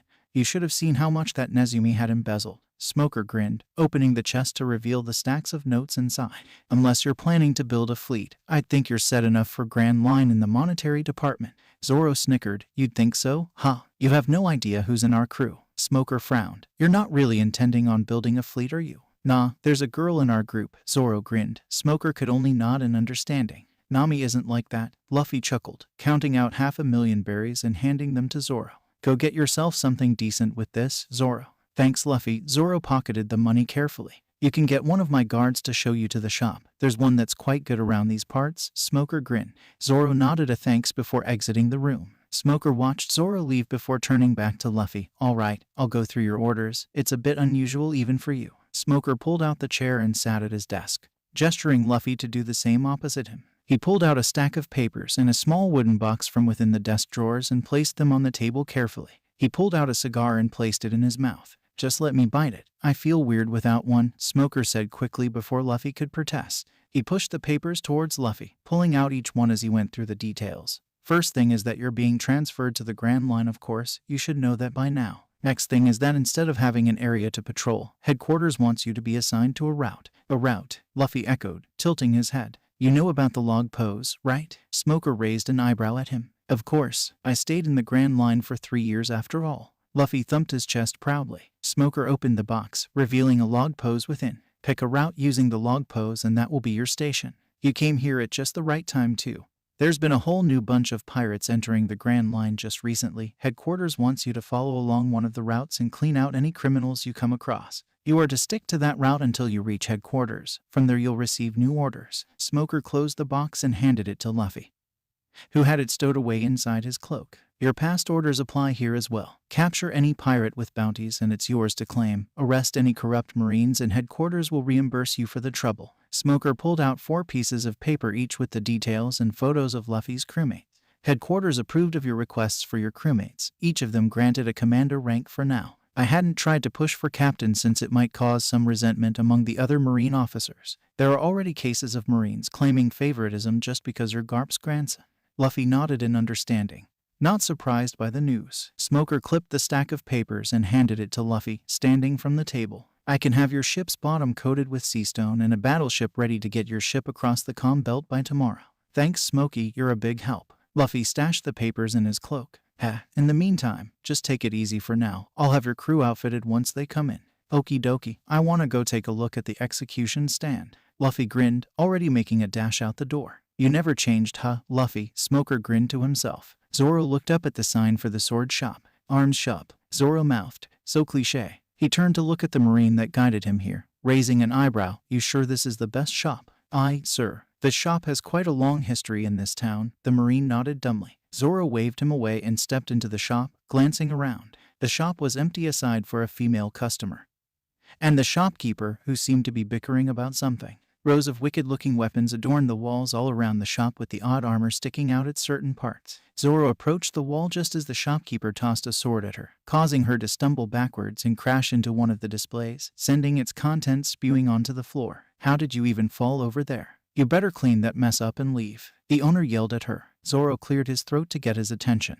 The owner turned his glare to him. What do you want, Marine? Zoro tossed the 6 bundles of berry notes on the counter. I have 600,000 berries. Sell me 2 swords. The owner's demeanor changed immediately, smiling at Zoro. Why, of course. I'm Ipin Matsu, the owner of this shop. We've been in business for 200 years. I'm sure we can find something for you. I want something that's about this quality. Zoro showed him his last remaining blade. No way. Matsu received the sword from Zoro, unsheathing it with his mouth wide open and his eyes popping out of his skull. That sword. Could it be? The girl rushed forward and slammed herself into the counter, grasping the sword away from Matsu. I can't believe it. It's Wado Ikamanji. It's among the 21 great-grade swords. Matsu stared at her dumbly. Indeed it is. How did a Marine like you get your hands on that? It's worth at least 1,000,000 berries. It's a memento from a friend. Zoro crossed his arms, indicating he was not going to say more than that. I see. I'm sorry. The girl passed the sword back to Zoro. That was when Zoro had a good look at her face.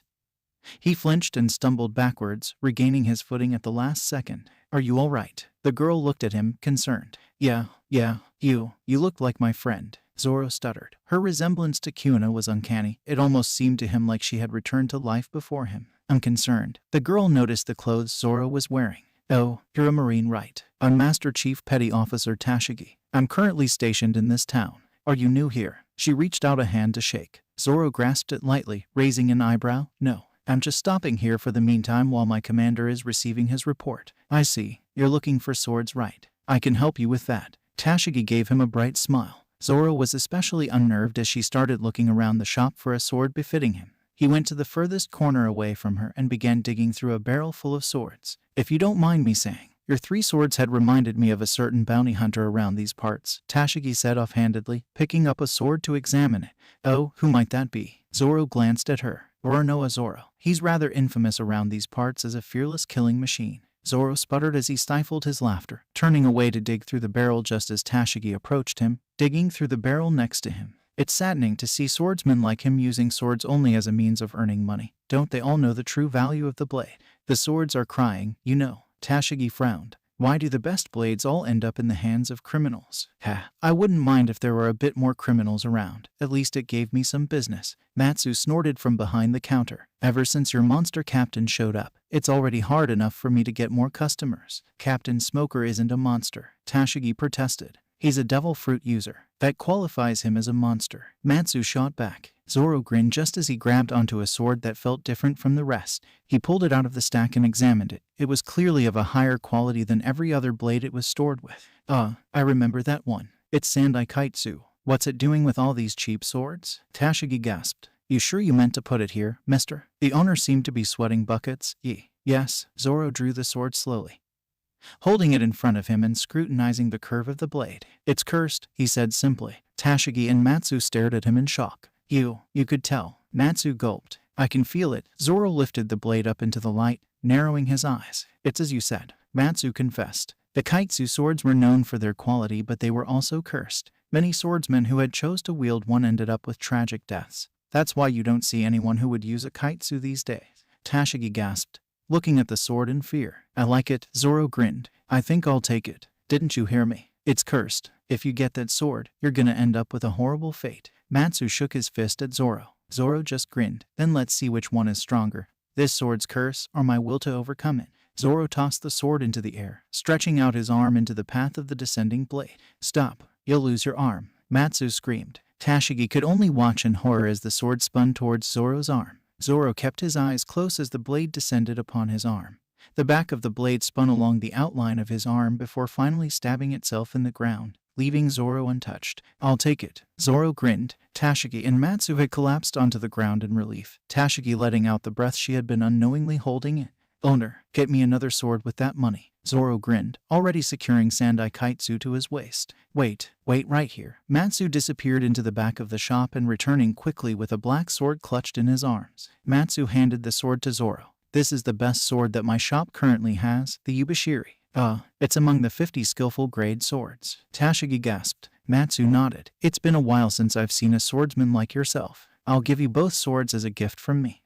You really won't take a single berry for these 2 swords? Zoro grinned, attaching the third sword to his waist. Consider it as passing along one man's dream to another. Matsu smirked. May I at least hear you name? Zoro glanced back at Tashigi, smirking. Roronoa Zoro. I'm a Marine of the Straw Hat Marines. The Pirate Hunter. I'm honored. Matsu stuck out his hand and shook Zoro's hand. You. Tashigi screamed, pointing her finger at Zoro. Yes, I'm the Roronoa Zoro you were talking about. And no, I'm no longer a bounty hunter. Zoro turned back to Tashigi. What's your motive? Tashigi demanded, storming in front of Zoro. Motive? Zoro raised an eyebrow at her. I have none. What kind of motive might I have? Liar. There's no way a bounty hunter like you could have willingly joined the Marines. Tashigi grabbed Zoro's collar and pulled him to face her. I joined already, all right. Your captain himself was supposed to finalize it as well. Zoro smacked her hand away. Speaking of which, I need to report back to the base. You mind guiding me back? Tashigi glared at him.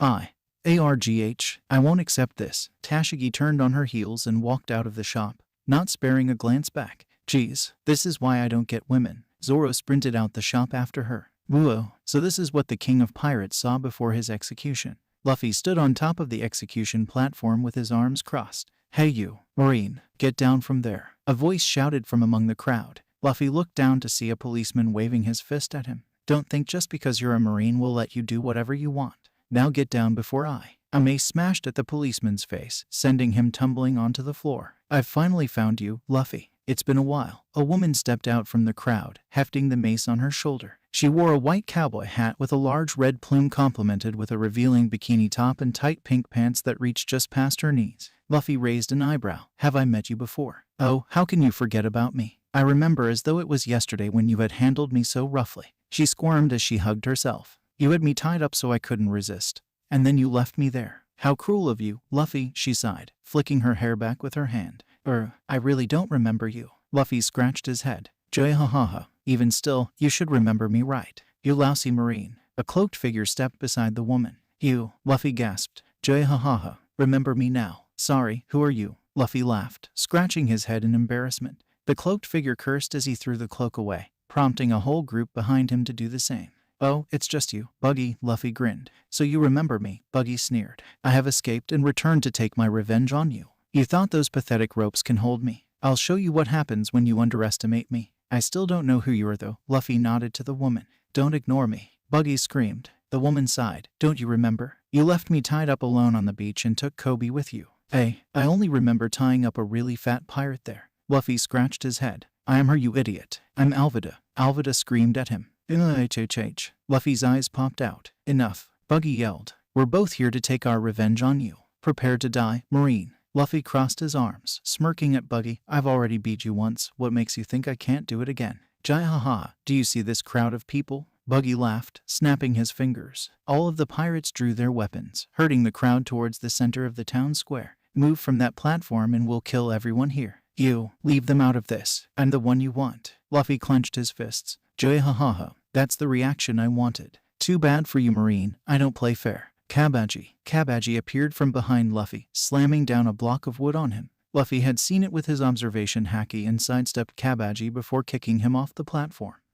Cabbage, Buggy screamed. I said stay still, Marine. No, you told me to stay on the platform. I'm still on it, aren't I? Luffy stuck his tongue out at him. You bastard. I still won't accept this. Tashigi shook her head, leading Zoro towards Smoker's office. Well, it doesn't matter if you accept it or not. I'm a Marine now, so deal with it, Zoro smirked. Tashigi clucked her tongue, knocking on the door before pushing it open. Captain Smoker, Master Chief Petty Officer Tashigi reporting for duty. You're late, Tashigi. Smoker puffed on his 2 cigars, beckoning her in. Tashigi noticed 3 other people standing in the room at attention. You're late, Marimo, Sanji smirked. Shut up, stupid cook. Zoro fell in beside him. Smoker stepped in front of the Straw Hats, crossing his arms. I understand you guys are the crew Commodore Luffy has gathered for his unit, effective immediately. All of you are to be given the ranks of commander. Zoro grinned uncontrollably at Tashigi. She caught his grin and turned away, pouting. We have already prepared your uniforms, so change into them when you can. Nami raised her hand. Sir, is it a necessity to wear the uniform? Smoker snorted. Nami had came into the base carrying a huge bag of new clothes. He knew Zoro had told him about the extraordinary expenses the girl might have, but he didn't think it would be this serious. On the other hand, Nami hadn't brought any spare clothes with her when they departed, and thus she had to purchase the huge bag of clothes for herself to replace what she had lost. As long as you wear something with the Marine insignia, we're not too picky about it. Smoker grunted. Now, I already gave your Commodore his new orders, so he'll brief you guys when he gets back. If you want to, you guys can change now. Captain Smoker. Usopp raised his hand shakily. What is it? Smoker grunted, nodding towards him. Is it true that Luffy's grandfather is the Marine hero Garp? Smoker's eyes widened at him for a moment, before face-palming. Did Vice Admiral Garp himself tell you about this? Well, sort of. Usopp hesitated. Luffy had been the one to shout towards the Vice Admiral, but it was Garp himself that declared Luffy was his grandson. Smoker gritted his teeth.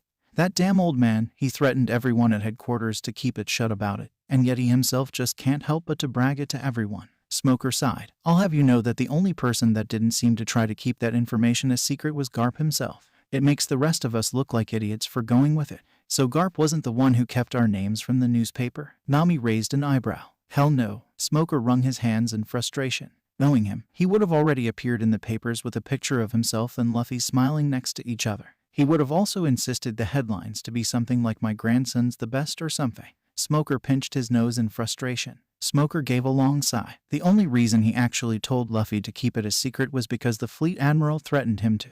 Captain Smoker. A Marine rushed into the room, giving a quick salute. Pirates have been spotted in the town square. It seems they have taken the whole town square hostage, including Commodore Luffy. What? All of the Straw Hats gasped. TCH. Smoker clucked his tongue. Ready up Unit 1 to block the harbor. Take Unit 2 to set up a perimeter around the town square. The rest will be on standby within shooting distance as backup.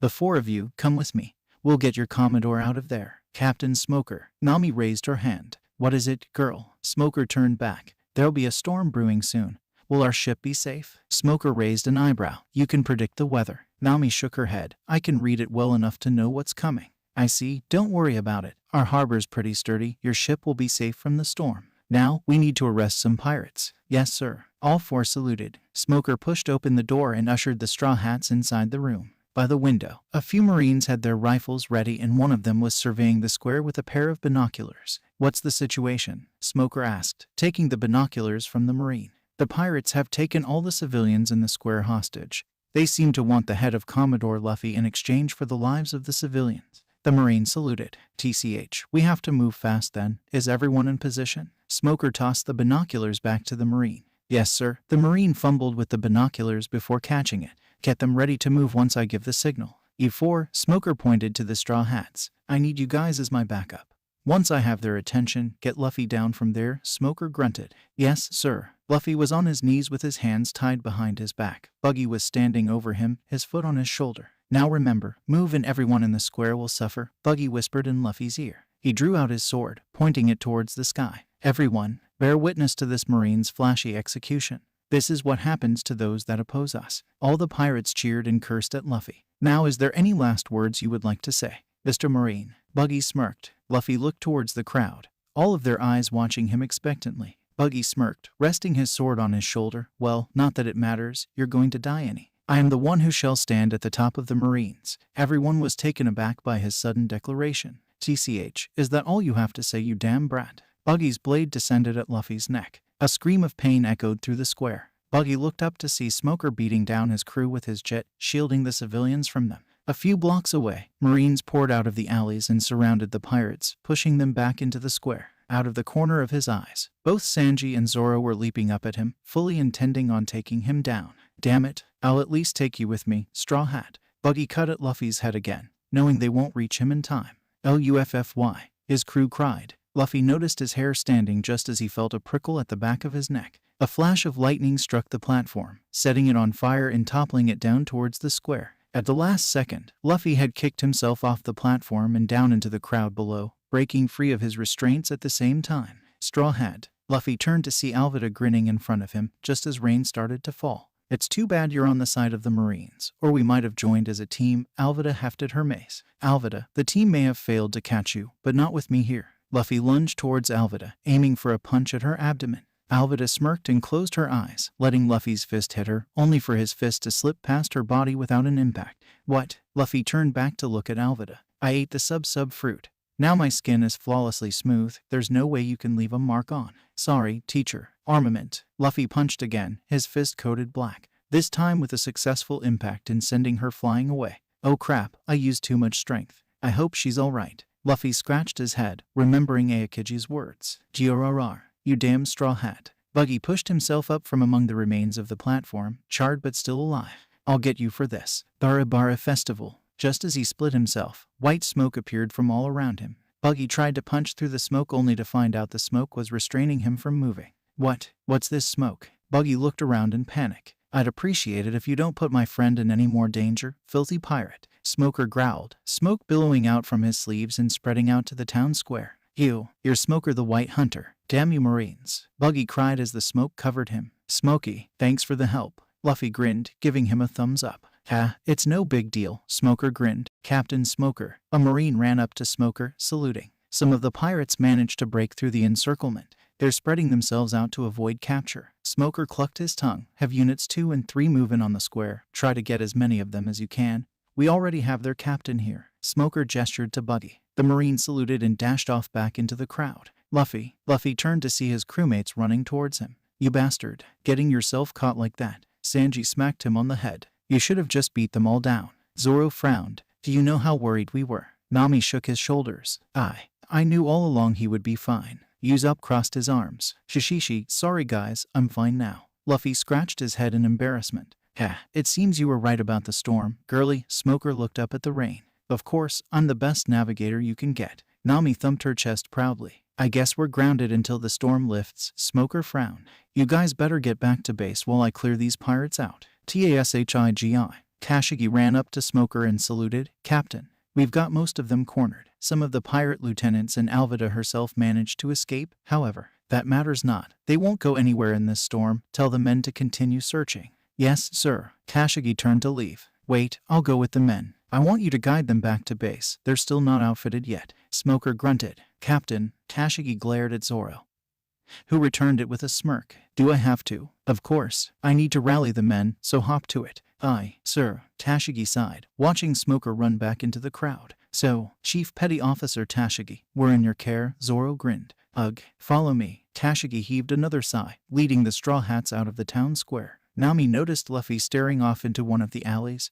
not following them. Luffy, Nami tapped his shoulder. He glanced at her before turning back to the alley. You guys go ahead first, I'll catch up. She looked in the direction of the alley but didn't see anything. Shrugging her shoulders, she ran to join the rest. Luffy stepped into the alley slowly, his marine cloak already drenched from the rain. Luffy, a cloaked man, stepped out from the darkness. A tattoo was visible on the left side of his face. Dad, Luffy narrowed his eyes. So you've chosen to follow Gramps' footsteps. Dragon seemed to have a disapproving look in his eyes. I won't be a pawn of the world government, if that's what you're worried about. Luffy crossed his arms. I'm not worried about that, Luffy. You can do whatever you want with your life. You're already an adult. Dragon sighed. I know Gramps wanted to protect you by bringing you into the Marines, knowing what would happen if the world found out you're my son. He hoped that you could be strong enough so that the government would see you as an invaluable asset against me. I won't let them use me against you, Dad. Luffy frowned. Thanks for that, Luffy. Dragon smirked. But things are much more complicated than you think. They'll find ways to make you do what they want even if you don't want to. That's why I've been fighting them. Luffy furrowed his brows. I became a Marine to protect innocents. They can't make me do anything outside of it.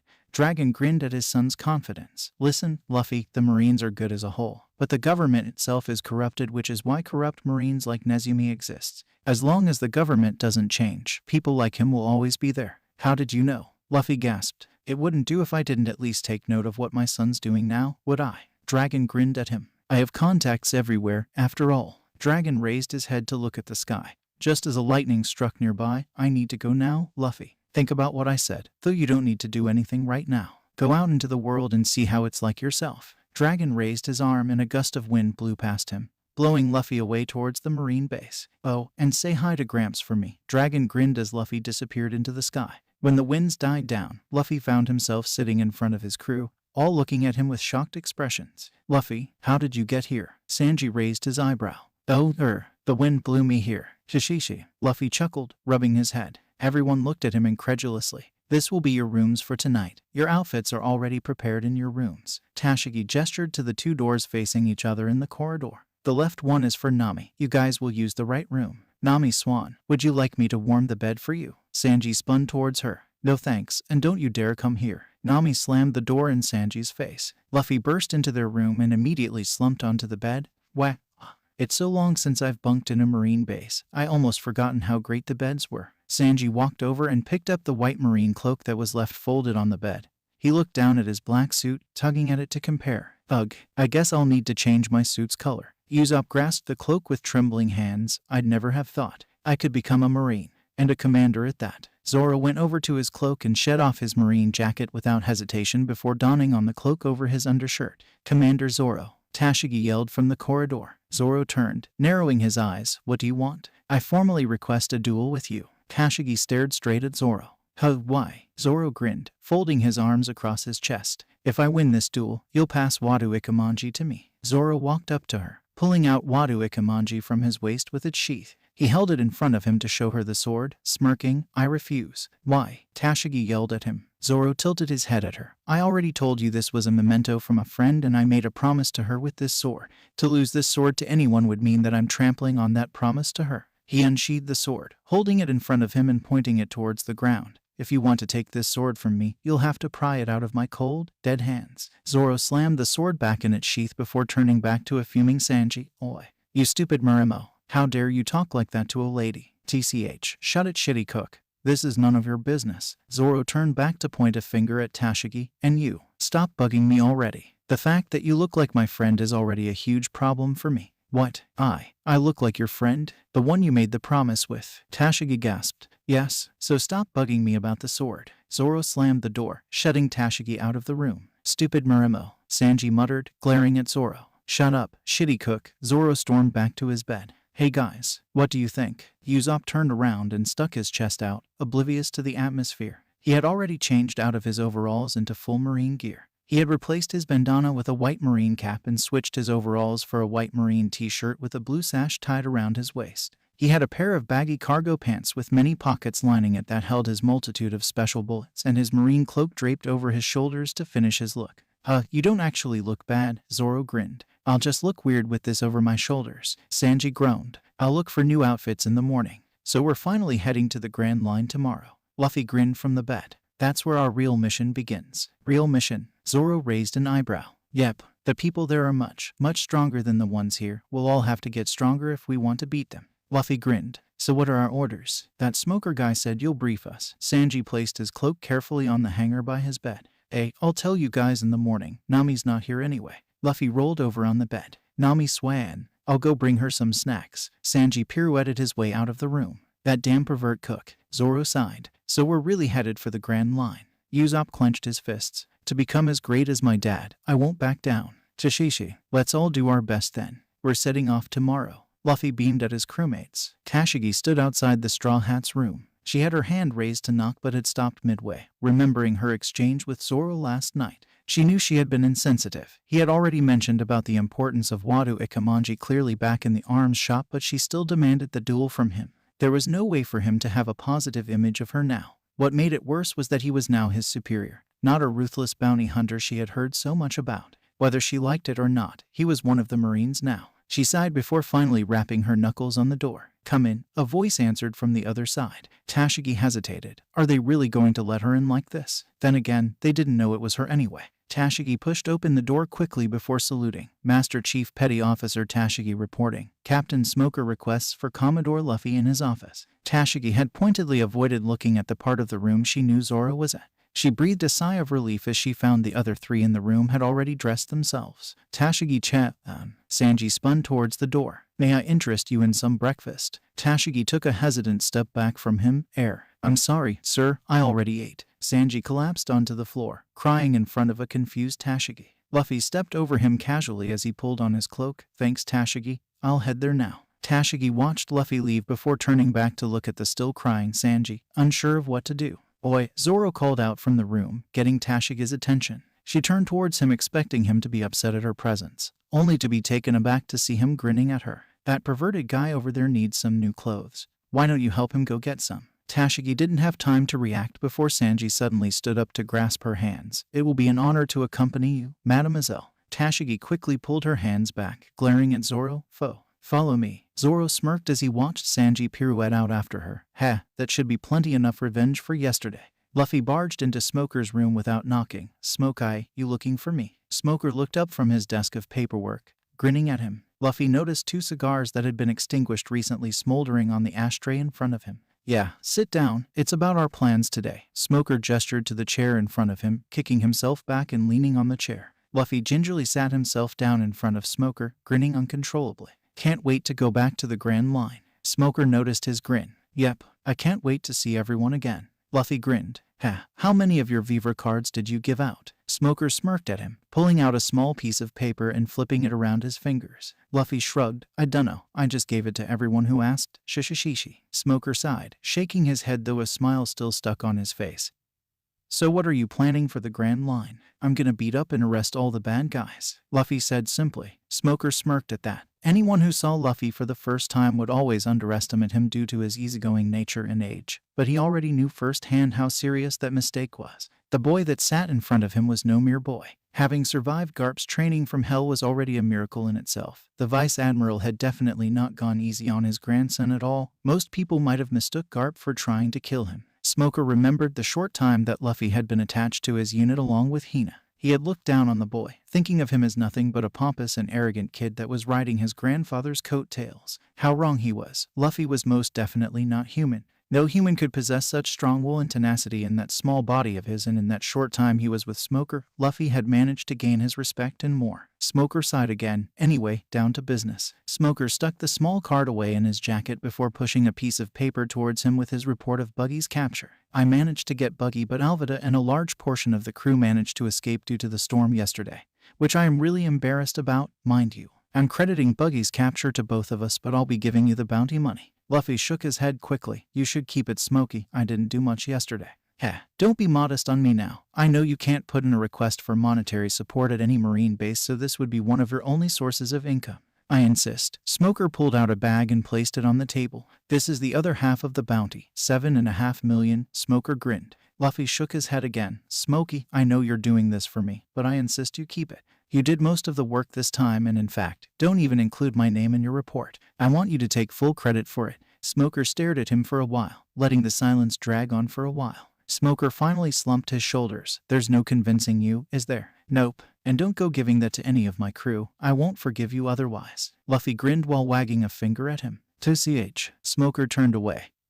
His thoughts seemed through. "At least take a part of it. I don't need this much. We'll make do with what we have. Money hasn't been an issue so far." Luffy grinned. Smoker sighed before placing the bag back under the table. "I'll still include your name in the report. You did, after all, kept Buggy away from the civilians. I'm not backing down on this one." "Fine." Luffy pouted at him, crossing his arms. "With that aside, about you heading to the Grand Line." Luffy sat upright, eyes sparkling at Smoker. "Your navigator. Does she have any experience navigating in the Grand Line?" "Hey." Luffy scratched his head. "I don't think so." "All right, I'll get one of my navigators to give her a rundown of it." Smoker grunted, popping an unlit cigar in his mouth. "My men should be supplying your ship with rations now. Once it's done, my ship will tow yours across the comm belt, then you can make your way to Twin Cape."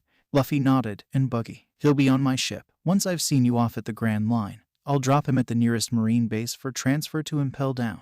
You'll be returning to Loguetown after that. Luffy tilted his head. Smoker sighed. I've been stationed here after all. Unless something comes up, I'm not allowed to leave. I see. Luffy sounded rather disappointed. Smoker glanced up at Luffy to see his grin had never left his face. He pointed a finger at him. Don't come up with any ideas just to make me stay there now, you hear? Shishishi, sure, Smokey, Luffy laughed. I'm serious. I don't need any more problems on my plate now. Smoker warned. All right, I'll be good. Luffy waved his hands in a placating gesture, his grin still not leaving his face. Smoker let out another sigh. In the meantime, why don't you go brief your crew? I'm assuming you haven't done that yet. That's right, Luffy gasped, just remembering. Go on then, I don't have anything else for you. Smoker shooed him away. Shishishi, thanks again, Smokey. I'll see you later. Luffy dashed out of the room, waving back. You expect me to accept this crap? Sanji yelled at the terrified Marine. Tashigi was staring incredulously at the Straw Hats cook berating at the Marines transporting food to their ship.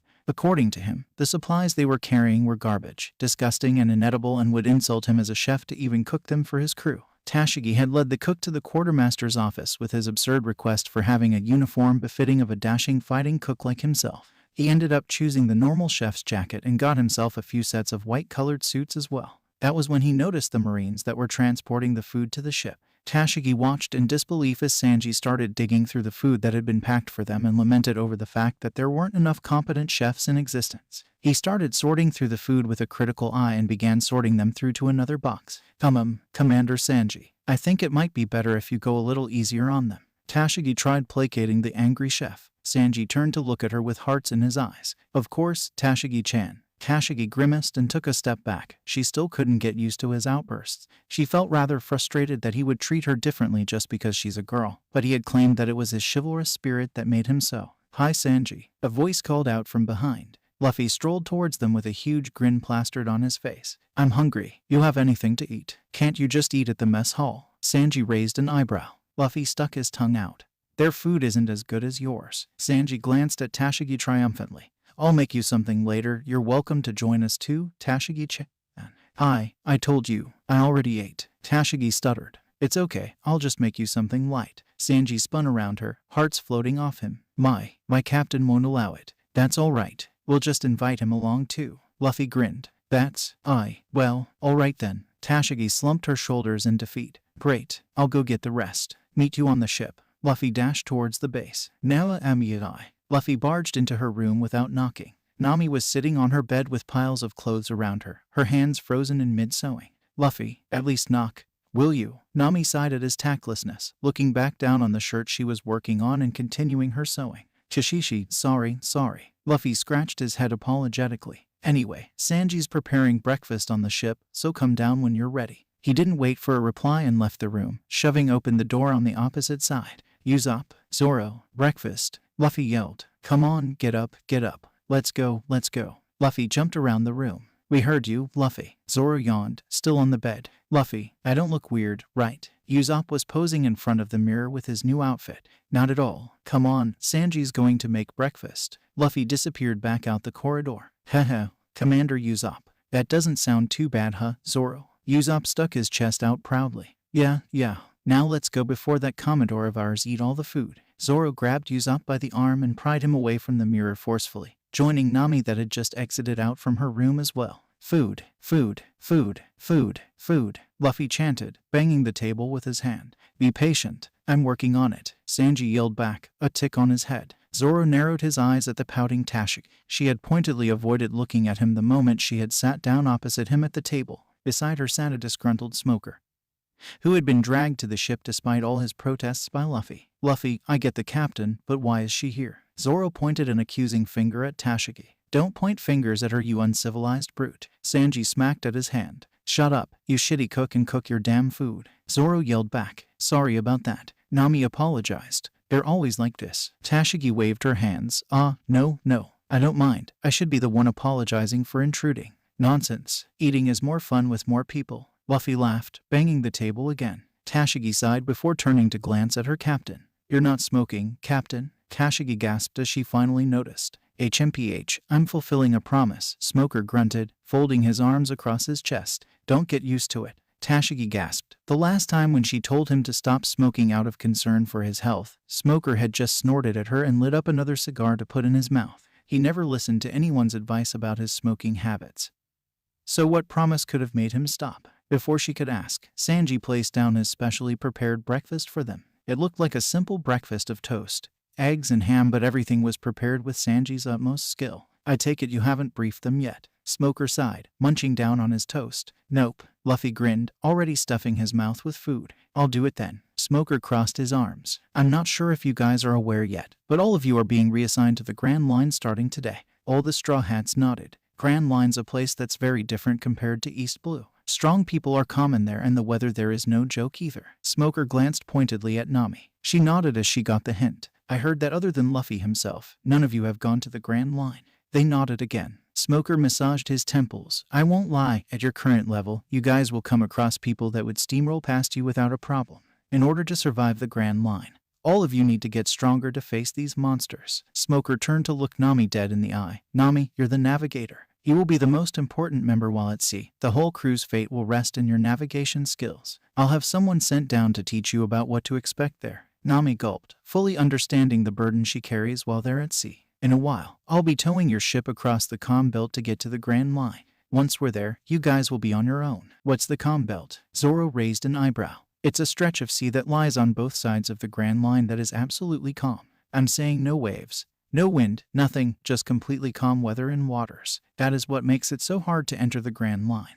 Mostly only marine ships that had pedals installed can safely navigate through the comm belt. Smoker grinned. Not to mention, it's also the breeding ground for the Sea Kings. Nami sighed. Sea Kings, will we be all right? Usopp gasped. We'll be fine. Everything's accounted for. Smoker grinned assuringly. Besides, in the Grand Line, Sea Kings will be the least of your worries. Your Commodore would know. Shishishishi. Luffy laughed, scratching at his head. I better get going then. Thanks for the great food. Smoker pushed himself up from the table. He turned and frowned at Tashigi, still stuffing her mouth. Tashigi.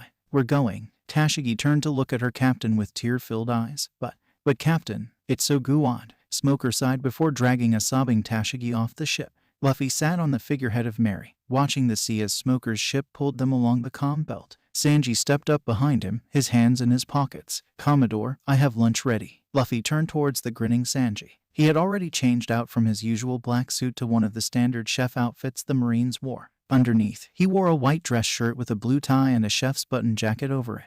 A blue cloth was tied around his waist to stop the jacket from fluttering, and below it was a pair of white dress pants. His marine cloak hung proudly on his shoulders, now no longer looking out of place. Luffy hopped off his perch and followed Sanji into the dining room where everyone else was already seated, waiting for Luffy. I propose we do an official entering the Grand Line celebration right after we cross the comm belt. Sanji grinned, gesturing towards a barrel he had stowed away at the corner of the kitchen. That's a great idea, Sanji, Luffy exclaimed, already munching on his food. So where's Smoker taking us, Luffy? Nami asked, propping her head up with her hand. Nami had similarly changed out of her usual outfit to better match her marine status. She had apparently spent the whole of this morning sewing on marine insignia on most of the clothes she bought, not wanting to waste them. Right now she wore a white tank top with the word Marines emblazoned on the chest and a pair of tight blue shorts. She had opted not to wear her marine cloak for now, leaving it inside her room. Oh, Nami, your tattoo changed, Luffy noted, looking at her bare shoulder. Where there had once been the mark of the Arlong pirates now lay a spiral tattoo that looked like a pinwheel with tangerines sprouting at one of the tips. She glanced at her shoulder. Yeah, I had it changed back at my village after the party. What do you think? It's way better than that Arlong one.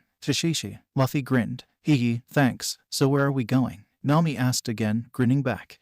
That's right. They taught you about the log pose and everything back at Loguetown, right? A crash course more like.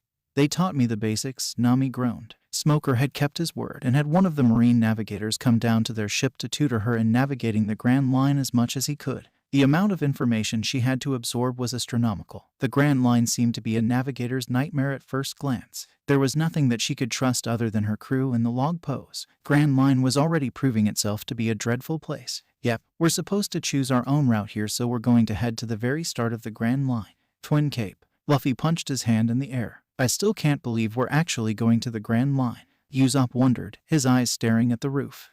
Things are just going to get more interesting from now, Sanji grinned. I'll definitely get stronger and face him again. Zoro grunted. Luffy grinned at his crew. Every one of them had a crazy dream they wanted to fulfill, each of them so different, and yet here they are as one crew. Luffy. We just passed the comm belt, Smoker yelled from his ship. Every one of the Straw Hats grinned, looking back at the barrel. They went out on the deck with Sanji rolling the barrel out of the kitchen. He propped it up on the deck in the middle of them, placing his foot at the top of it.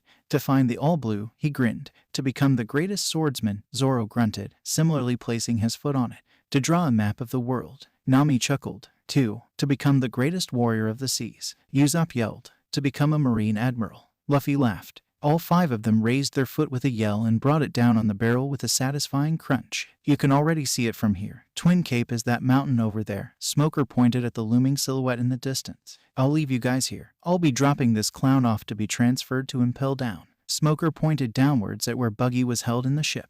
Thanks for everything, Smokey. I'll see you again. Maybe you'll get a new post soon. Luffy waved, jumping up and down on the prow of the ship. Every one of the Straw Hats stood on the deck of the ship to see Smoker off. Commander Roronoa Zoro, Tashigi shouted from the ship. I apologize for what I've said. Please forgive my rudeness. Gee, that girl. It would have been fine if you left it at that. Zoro cursed under his breath. Zoro turned his back to her, waving her off. Heh, I didn't know you could get embarrassed. Sanji smirked. Shut it, shitty cook. You wanna go? Zoro unsheathed his blade. I'll take you on, stupid Marimo. Sanji shook his fist at him. See you soon, Smokey. And everyone else too. Luffy waved with both his hands as the ship got further and further. So that's Twin Capes. Nami gasped at the mountain. It reached up high into the clouds, and there was a waterway running down the valley the middle, flowing down towards the ocean from the mountain. Yep, this is where we'll start, Luffy yelled. Nami looked down at the log pose strapped to her wrist. It was her duty as the navigator to watch over it at all times. Once the log pose is set, we'll be able to head out. Luffy grinned. Hey, I see a lighthouse up ahead. Zoro pointed towards the prow of the ship. A small lighthouse loomed beside the valley, as if guarding it. You've been here before, Luffy? Sanji asked, joining them on the deck. Nope, this is my first time this far out from the headquarters. Other than a few times out on patrol and some meetings with the warlords, I didn't really get out much. Shishishi Luffy scratched his head. A loud bellow came from the front of the ship. What was that? Usopp stuttered, scanning the front of the ship. It sounded like a whale. Zoro crossed his arms. I don't see a whale. Sanji narrowed his eyes at the horizon. The water in front of the ship exploded up without any warning as a huge whale surfaced with a loud bellow. The whale was completely black in color, and his huge size easily blocked the huge valley of the mountain.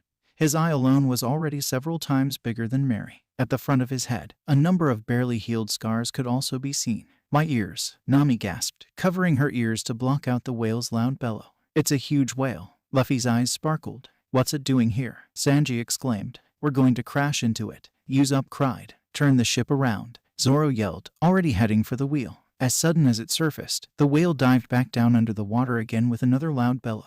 The Straw Hats stood on the deck, unsure of what to do. As the ship got closer to the lighthouse, an old man appeared from within it. He wore a pink shirt with yellow and green stripes and had flower petals sticking out of his head where his balding line stopped. He had a rather impressive muscular body that was no doubt doubly more impressive when he was younger. He also had a prominently larger lower lip, and on his face rested a pair of black-framed glasses. His white beard reached below his neck and split into 2 parts, pointing in opposite directions sideways. What are Marines doing all the way out here? The old man scratched his head. Look, a flower, Sanji yelled, pointing at the old man. What are you Marines doing here? The old man crossed his arms. Oh, it's just a person. Sanji looked disappointed. Hey, old man, we're here to lock our log pose, Luffy yelled, waving his hand at him. I thought you guys might have came to help me with the whaling problem. The old man huffed, clearly disappointed. Whaling problem? The crew echoed. Indeed, my name is Crocus. I'm the keeper for this lighthouse. The whale that you saw earlier was Laboon. He's an island whale that has been living here for the past few decades or so. I see. We're Marines from the Straw Hat Unit. What's this whaling problem you said? Sanji stepped up to the side of the ship. There's a pair of crooks that are trying to kill Laboon for a while now, and I've already got my hands full taking care of the whale to catch them. You're taking care of the whale, Usopp gasped, wondering how much food the whale actually needs. More of watching over him than anything else. Crocus grunted. You see that waterway that's coming down the mountain? If you can't cross the comm belt, that's what you'll use to get into the Grand Line. Usually, pirates would be the ones who would use this route.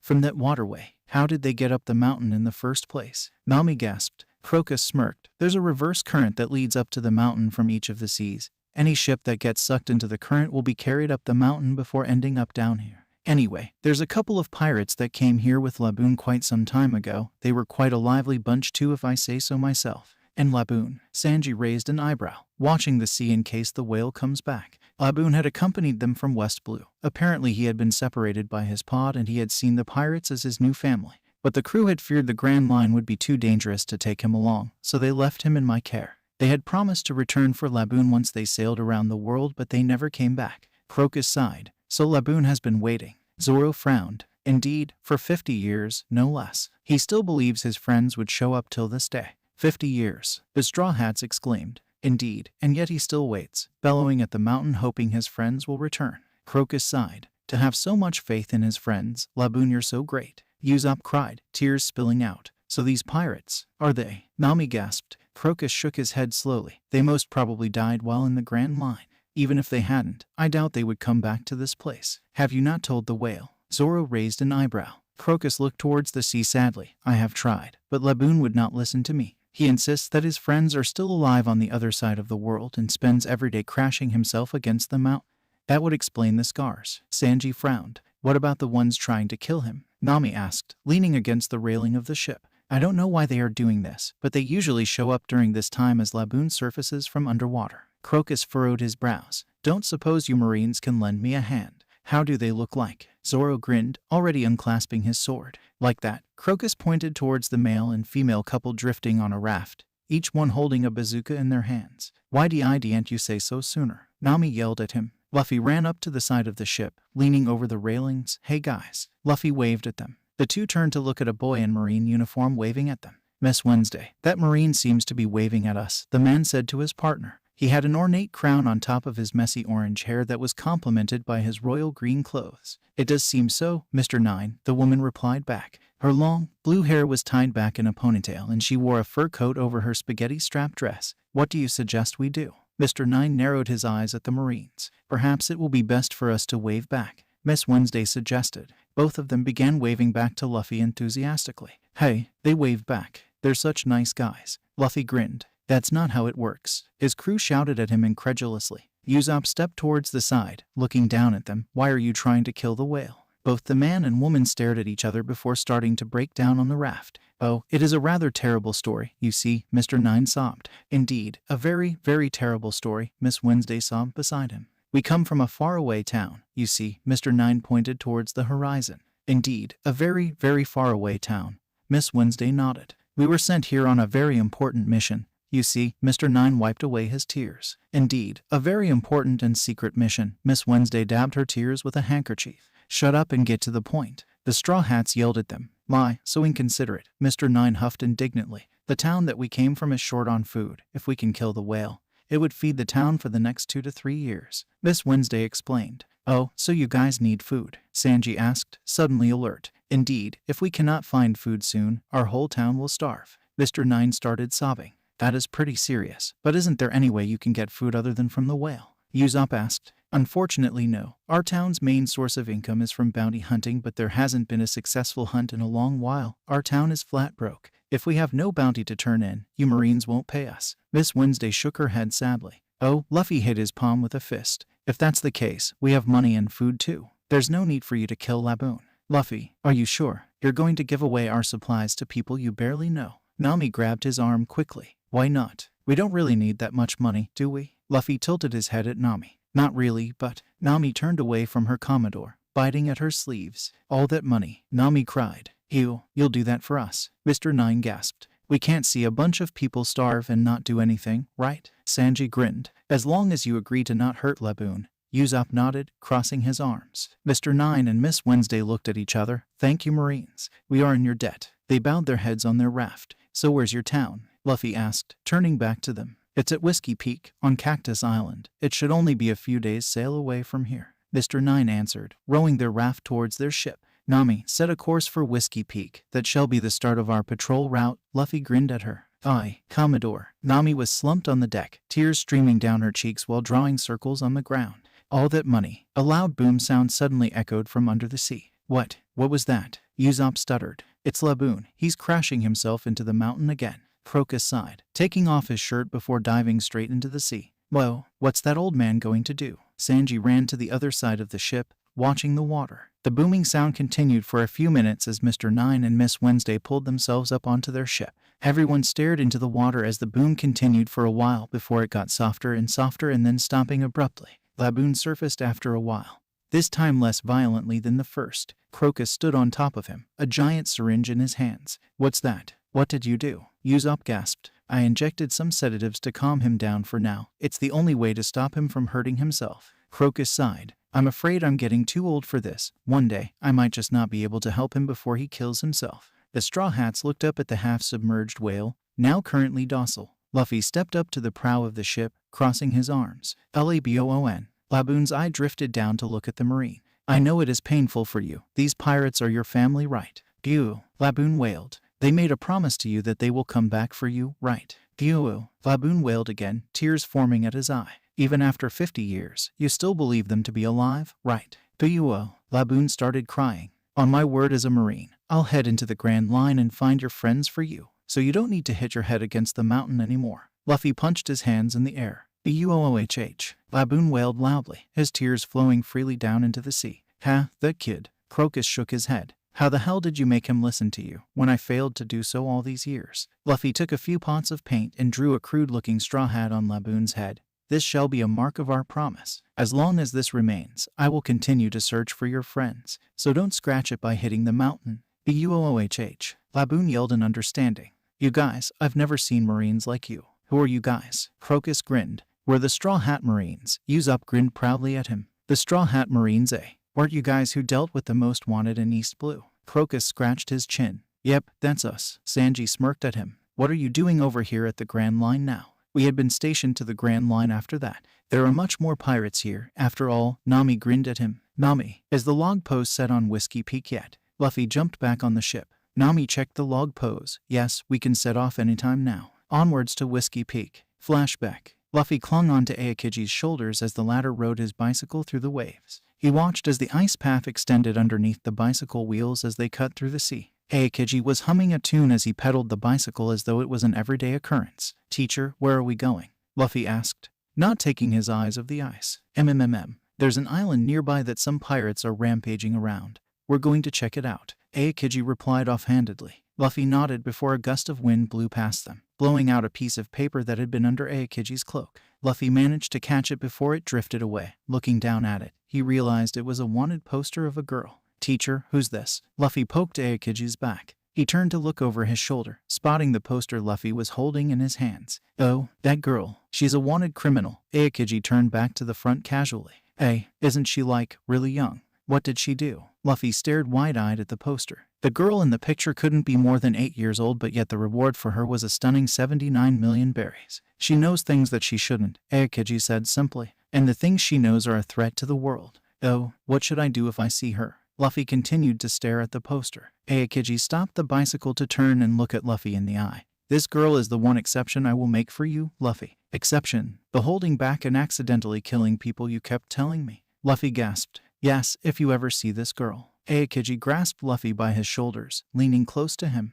Aokiji's eyes were dead cold, even colder than the ice he makes. Luffy gulped as he knew his teacher was absolutely serious now. "Kill her." "Hey, so who are you guys, actually?" Usopp asked Mr. 9 and Miss Wednesday. "Yeah, you never really told us who you were." Sanji nodded, puffing on his cigarette. All of them were sitting on the deck waiting for Nami's next commands. The weather had so many dramatic changes the moment the crew had left Twin Cape that there was absolutely no time to rest. It could be snowing for a few minutes before a sudden lightning storm struck and a hurricane might be included into the mix.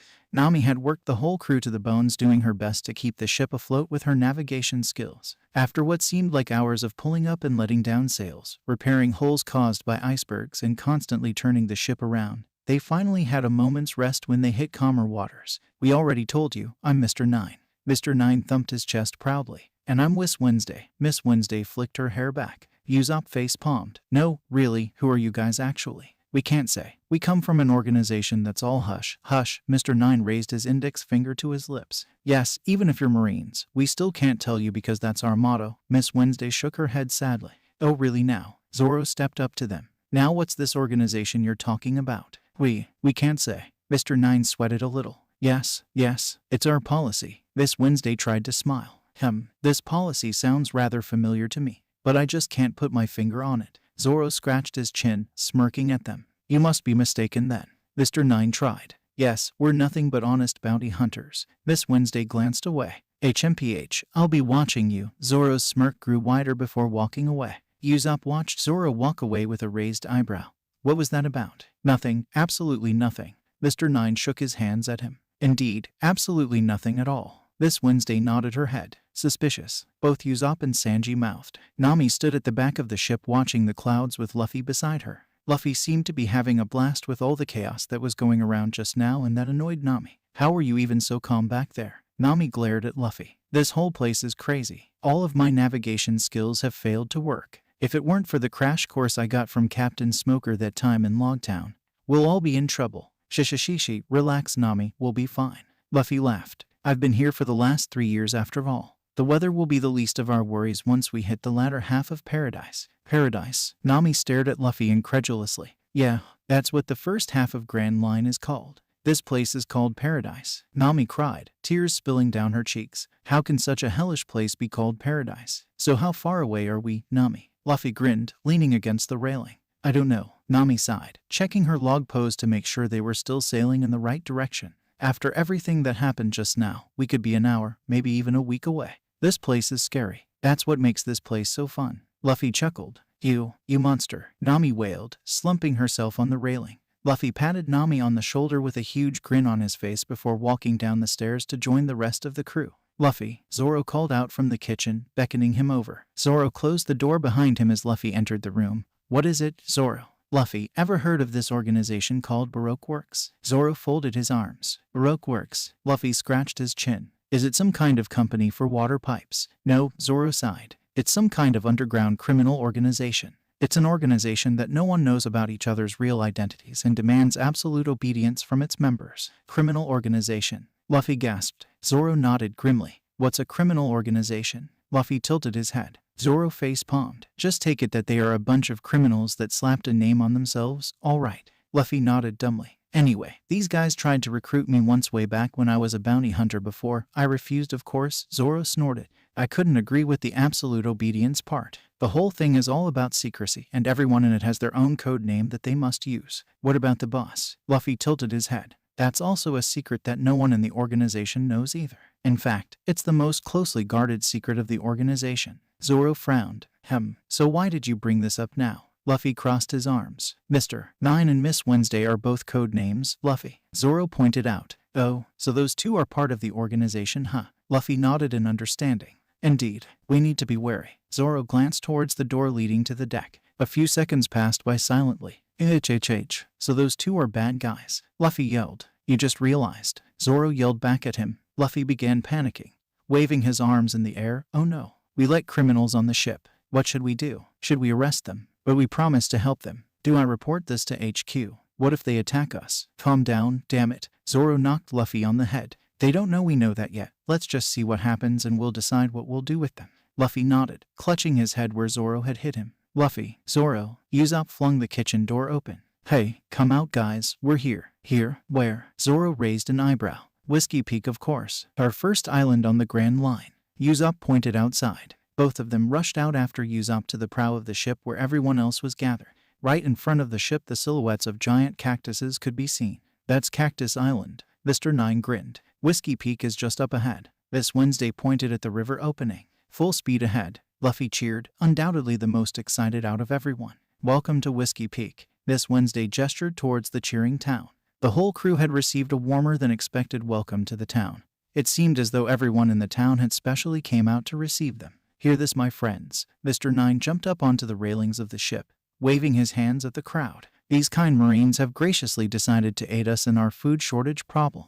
The town cheered even louder than before. All hail the Marines, heroes of the sea. Mr. Nine cheered. Hail the Marines, heroes of the sea. The town echoed. Wow, this place is awesome. Usopp grinned. Look at all the pretty ladies. Sanji waved, his eyes turning into heart shapes. As the ship lowered the gangplank for the crew to disembark, a tall gentleman with blonde curly hair stepped up to them with a broad smile. I welcome you Marines. I am Igarappoi, the mayor of this town of Whiskey Peak. The man bowed to them. On behalf of this town, I humbly thank you for your generosity. There's no need to be so formal, Luffy laughed, scratching his head in embarrassment. How much do you need? We couldn't ask much from our saviors. A measly 20 million would suffice for us to last. Igarapoi bowed again. 20 million, Nami cried. She pulled Luffy away, her arm around his neck as she leaned close to whisper, Luffy, do we really have to help these people? He's asking for a third of all our money. We're Marines, right? We help people when they need help. Luffy raised an eyebrow as though he just said the most obvious thing in the world. Nami bit her finger. Is there any way we can help them without giving them our money, please? Nami pleaded with teary eyes. Well, what do you propose? Luffy scratched his head. They just need food, right? There's plenty of fish in the sea. We can just organize a fishing party out to get enough fish for the whole town. Okay, Luffy said simply. No, you don't understand. He's asking a whole third of our money. What if we meet some problems on the way? What if... Wait, did you say okay? Nami stopped herself. Yeah, I mean, you did make sense there, right? Luffy grinned at her, turning to walk back to Igarapoi. Is there a problem, sir? The mayor sweated slightly. Yeah, my navigator did not agree to your terms, so she came up with a counter-proposal. Luffy grinned. What kind of counter-proposal? Igarapoi raised an eyebrow. I'll go help you guys catch some fish to eat. Luffy placed his hands on his hips. Fish? That would be a problem, you see, mister. Igarapoi gestured a hand towards Luffy. Luffy, Commodore Monkey D. Luffy. He finished for him. Yes, that would be quite a problem, you see, Mr. Luffy. Igarapoi gave a slight cough as he gestured to the town. Even though it is a possibility, the sea outside our town is quite dangerous. He looked towards the sea sadly. Indeed, sea kings are quite common in this area. Miss Wednesday shook her head sadly. Even if we went out to fish, we risk incurring the wrath of one, Mr. Nine sighed. Ugh, there's no other way then. Nami sighed. Sanji nodded. This explains everything. Oh, then isn't your food problem solved then? Luffy tilted his head. Huh, weren't you listening? There's sea kings out there, Mr. Luffy. Igarapoi narrowed his eyes at him. Yeah, why don't you just get one for food? Luffy grinned. Don't be ridiculous. Everyone yelled at him. Luffy pouted. Give me 5 minutes. Luffy, what are you planning? Zoro raised an eyebrow at him. You're not actually going to fish, are you? Usopp shook slightly. Don't be ridiculous, Usopp. Luffy grinned at him. Oh good, for a moment there, I thought. I'm gonna go get a sea king. Luffy interrupted Usopp.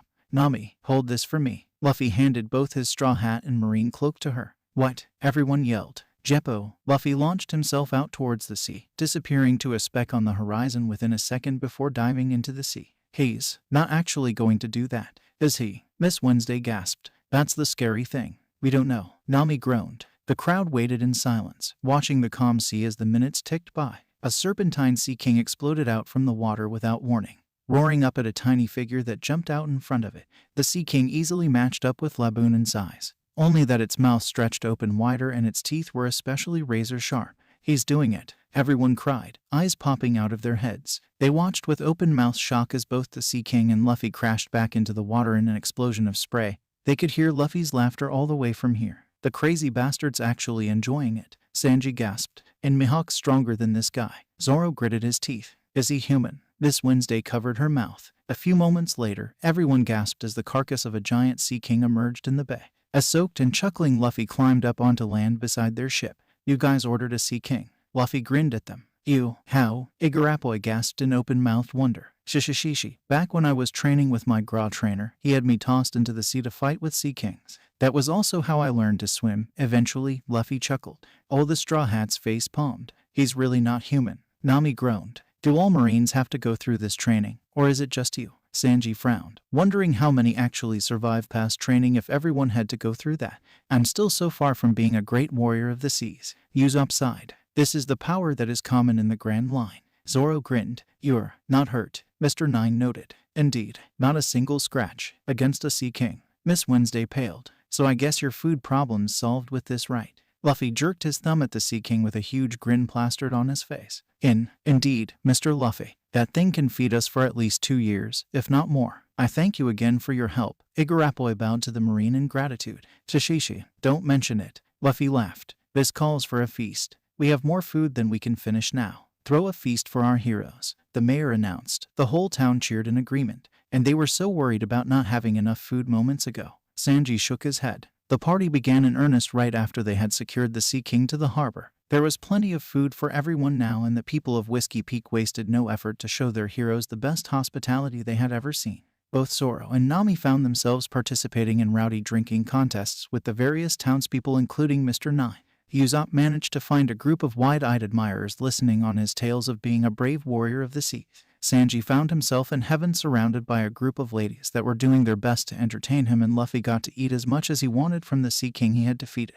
Ha ha ha. It truly is a great day for us. Enjoy yourselves to your heart's content. Igarappoi laughed. The party carried on late into the night until most of the town had fallen asleep. Igarappoi stepped out of the tavern where most of the town had retired to, smiling to himself. Miss Wednesday followed him out, staring out to the bay where the marine ship was docked.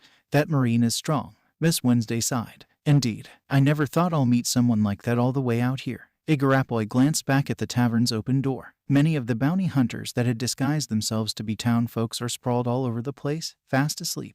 You're not thinking of recruiting him, are you? Miss Wednesday whispered to him. Recruiting who for what? A voice asked from behind them. Both turned to see a very muscular woman with dark-colored skin approach them. Her face was flushed, showing she had been drinking. Oh, Miss Monday. Miss Wednesday gasped. Mr. 8, you didn't join us in celebrating. Miss Wednesday too. Why don't you come drink with me? Miss Monday grinned at them, showing the 3 bottles of wine she held in her hands. It's all right, Miss Monday. Go enjoy yourself, Igarappoi. Otherwise, Mr. 8 smiled at her. Suit yourselves, Miss Monday grinned, walking off to enjoy her alcohol in another part of town. Back on the topic, you're not actually thinking of asking him for help, are you? Miss Wednesday stared at Mr. 8. Why not? In fact, we should already report this to the Marines. We already know who's behind all this, don't we? Mr. 8 whispered. Miss Wednesday bit her thumb, but we still don't have proof. The Marines won't listen to us if we don't show them proof. Nonsense. Mr. 8 grasped Miss Wednesday's shoulders. You're the princess. Of course they'll listen to you. SHHH. Igaram. SHHH. You'll blow our cover. Miss Wednesday covered his mouth frantically. Princess, if we just report it to the Marines, we won't need to hide it anymore. Mr. 8 divided by Igarappoi. Igaram sighed. Igaram, we're still among enemies here. If they were to find out, we'll be finished before even going back. Miss Wednesday cried. Igaram turned back to check the tavern again. It's fine, princess. They're all passed out from partying after all. You guys really have me all confused now. So are you bounty hunters or not? A voice called out from above them. Both looked up fearfully to see a smirking Zoro sitting at the edge of the roof, a bottle of sake in his hand. You're one of the Marines. Igaram gasped. Didn't you pass out from drinking? A true swordsman never allows alcohol to take control of himself. He grinned, jumping down the building to join them. So how can I help you, Baroque Works? Zoro smirked at them. Both Igaram and Miss Wednesday gasped. You know. Zoro nodded, one of his hands at his swords. Back when I was still a bounty hunter, they approached me and offered me a place among them. I refused, of course, but I'd never thought I'll meet you guys here. This makes things easier. Igaram stepped forward, not worried about Zoro's unclasped sword. Let me reintroduce ourselves. I am Igaram, captain of the Alabasta Royal Guards. Royal Guards? Zoro raised an eyebrow, his hand leaving his swords. Yes, and here is Nefertari Vivi, princess of the Alabasta Kingdom. Princess, Nami gasped from behind Zoro. You're awake too. Zoro turned to her. Nami grinned. Of course. You think that little alcohol is able to knock me out? Heh, I'm up for more. Zoro rolled his eyes and turned back to them. So what's a princess and the captain of the Royal Guards doing in a criminal organization? Vivi lowered her head. My country, Alabasta, is currently torn by civil war. We managed to track down the organization that has been instigating the revolutionaries, but we couldn't find out who was leading it.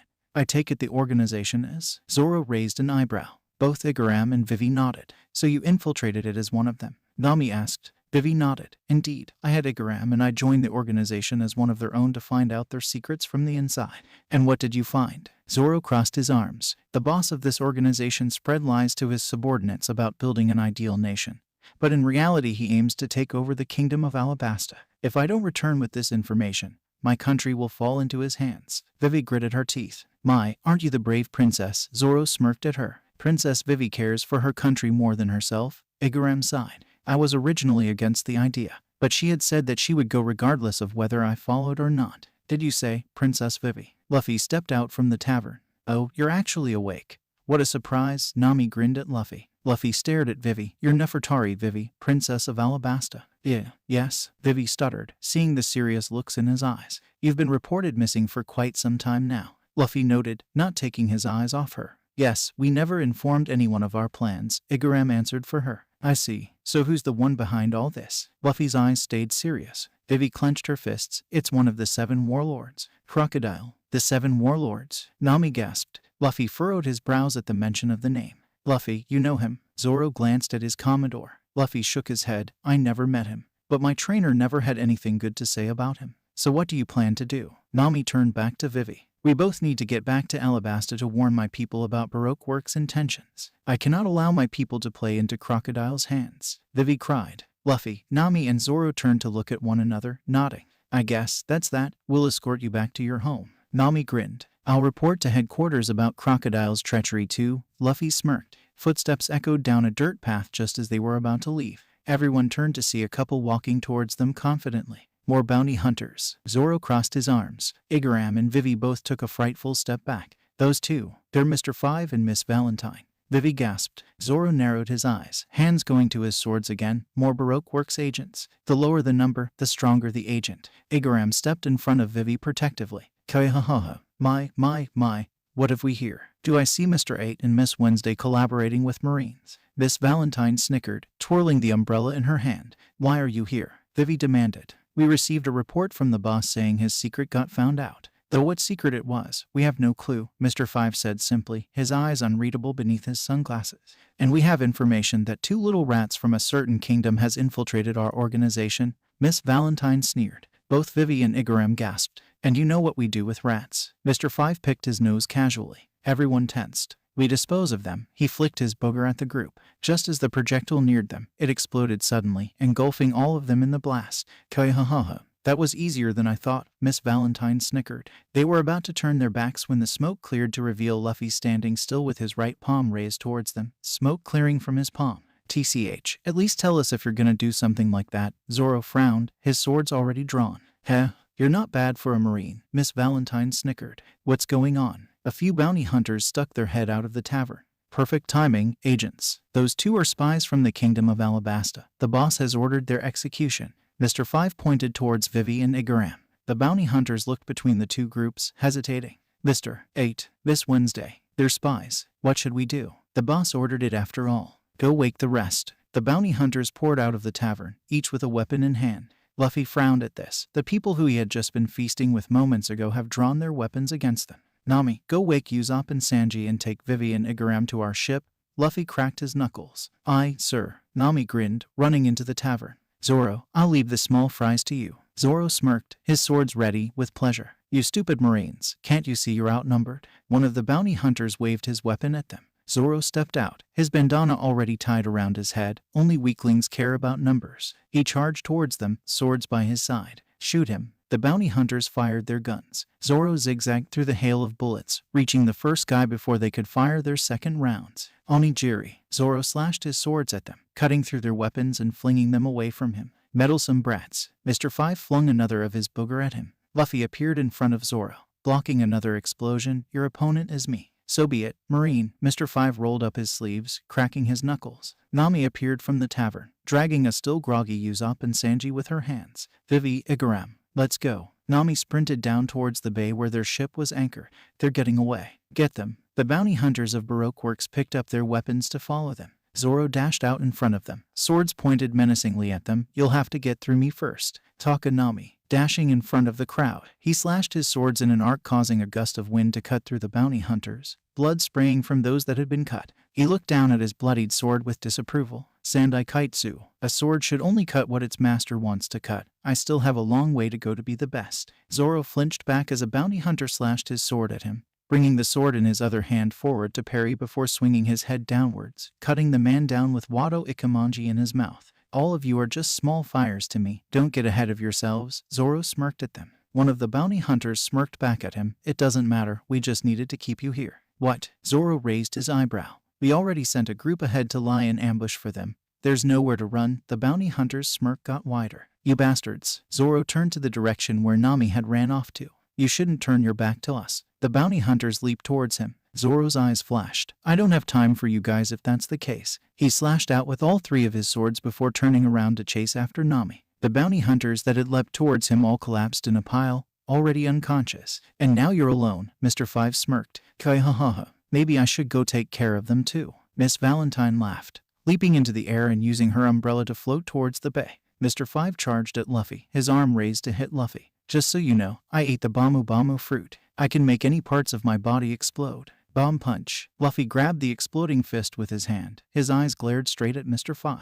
You, how? Mr. 5 stuttered. unable to pull his hand back from Luffy. Luffy grinned devilishly. Now that I'm in the Grand Line, my restrictions are lifted. What the hell are you talking about? Mr. Five yelled at him. He reached forward with his other hand to grab onto Luffy's shoulder and pull him into a bear hug. But it's still your mistake to let me come so close. Zenshin Kabaku. Mr. Five's whole body detonated in a huge explosion, tossing a miniature mushroom cloud into the air. What was that? Usopp turned his head to see the mushroom cloud. I don't know, just keep running. They're going to catch up, Nami yelled, turning to glance at the mob of bounty hunters currently chasing them. TCH, I should be able to take them all on. No problems. Sanji frowned. No, our priority is to get the princess to safety first. Nami yelled back at him. Sanji leaped forward with hearts in his eyes. Understood? Nami swayed. I shall do my best to escort Vivi Ch1. A girl crashed down in front of them, creating a crater in the ground. Miss Valentine, Vivi gasped, coming to a stop. Kaihahaha, you're not going anywhere, princess. Miss Valentine laughed. Princess, get back. Igaram pulled his necktie strings, revealing gun barrels hidden in the curls of his hair. Igarapapa. Igaram pulled the loops of the stings, firing the 6 rounds of explosive bullets at her. The bullets exploded in a cloud of dust just as she leaped up into the air. Kaihahaha, you can't get me that easily. Miss Valentine laughed. With the power of my kilo fruit, I can freely change my weight from 1 to 10,000 kilograms. Now taste the weight of 5,000 kilograms. She closed her umbrella and dropped down from the air suddenly, smashing Igaram into the ground. Igaram, Vivi cried, brandishing a small sharp jewel attached to a long wire. Nami took out her staff as well, twirling it to point at Miss Valentine. TCH, those guys already caught up to us. Sanji turned to see the bounty hunters approaching them. Kaihaha. You think you fools stand a chance? You guys are surrounded. Miss Valentine laughed, lifting her foot off the groaning Igaram. None of you will be getting of this island. Exploding star. A small projectile flew towards her and exploded, causing Miss Valentine to be blasted back a few meters. TCH, so meddlesome. Miss Valentine spat, having used the knockback of the blast to escape into the air again, unseen by the rest. All of you go ahead. I'll take on these bounty hunters. Sanji lit a cigarette as he stepped in front of the charging mob. I'll stay with you too. Usopp stood beside Sanji, already drawing his slingshot. Nami nodded at him before pulling Vivi away. No, what about Igaram? Vivi cried. Sanji gave her a thumbs up. We'll carry him back after we're done, no worries. Sanji turned back to face the mob alongside a shaking Usopp. I'd say there are about 50 or so of them. You think you can take them? I'm a great warrior. 50 is nothing. Usopp held his slingshot steady. Then back me up. Sanji leaped towards the crowd, legs poised ready to strike. How are you still alive? Mr. Five gasped as he stepped back from Luffy. His whole body was smoking from the explosion, but no visible burns were present, not even on his clothes. On closer inspection, Mr. Five noticed the whole of Luffy's body had turned black. Who are you? Mr. Five demanded. Commodore Monkey D. Luffy of the Marines, Luffy said simply, walking towards Mr. Five calmly. Nose fancy cannon. Mr. Five flicks another piece of explosive snot at Luffy, exploding harmlessly against his haki-infused skin. You, stay away. I'll. Luffy dashed forward and released his haki, his skin turning back to normal. He gritted his teeth as he punched Mr. Five in the gut and sent him crashing into a nearby building. Luffy dusted his cloak. You talk too much. Luffy turned as a crashing sound resounded from the bay. It must be the other agent. Luffy frowned, running to catch up with his crew. Lead star. Usopp shot his projectile cleanly in between the bounty hunter's eyes. You bastard. The bounty hunter screamed, dropping his gun and clutching at his eye. From the side, Sanji jumped out towards him, legs aimed at the bounty hunter. Collier shoot. The other bounty hunters watched as their comrade was kicked into a nearby building, smashing through the wall. You guys aren't much after all. Sanji smirked, landing on his feet. Damn, I didn't know these Marines are this strong. But if we don't kill them, the boss will kill us anyway. We have no choice but to fight then. The bounty hunters charged towards the 2 Marines. It wouldn't do if you turn your backs on me, you know. Zoro grinned from behind, having finally caught up to them. Another Marine. A bounty hunter gasped. Sanji smirked.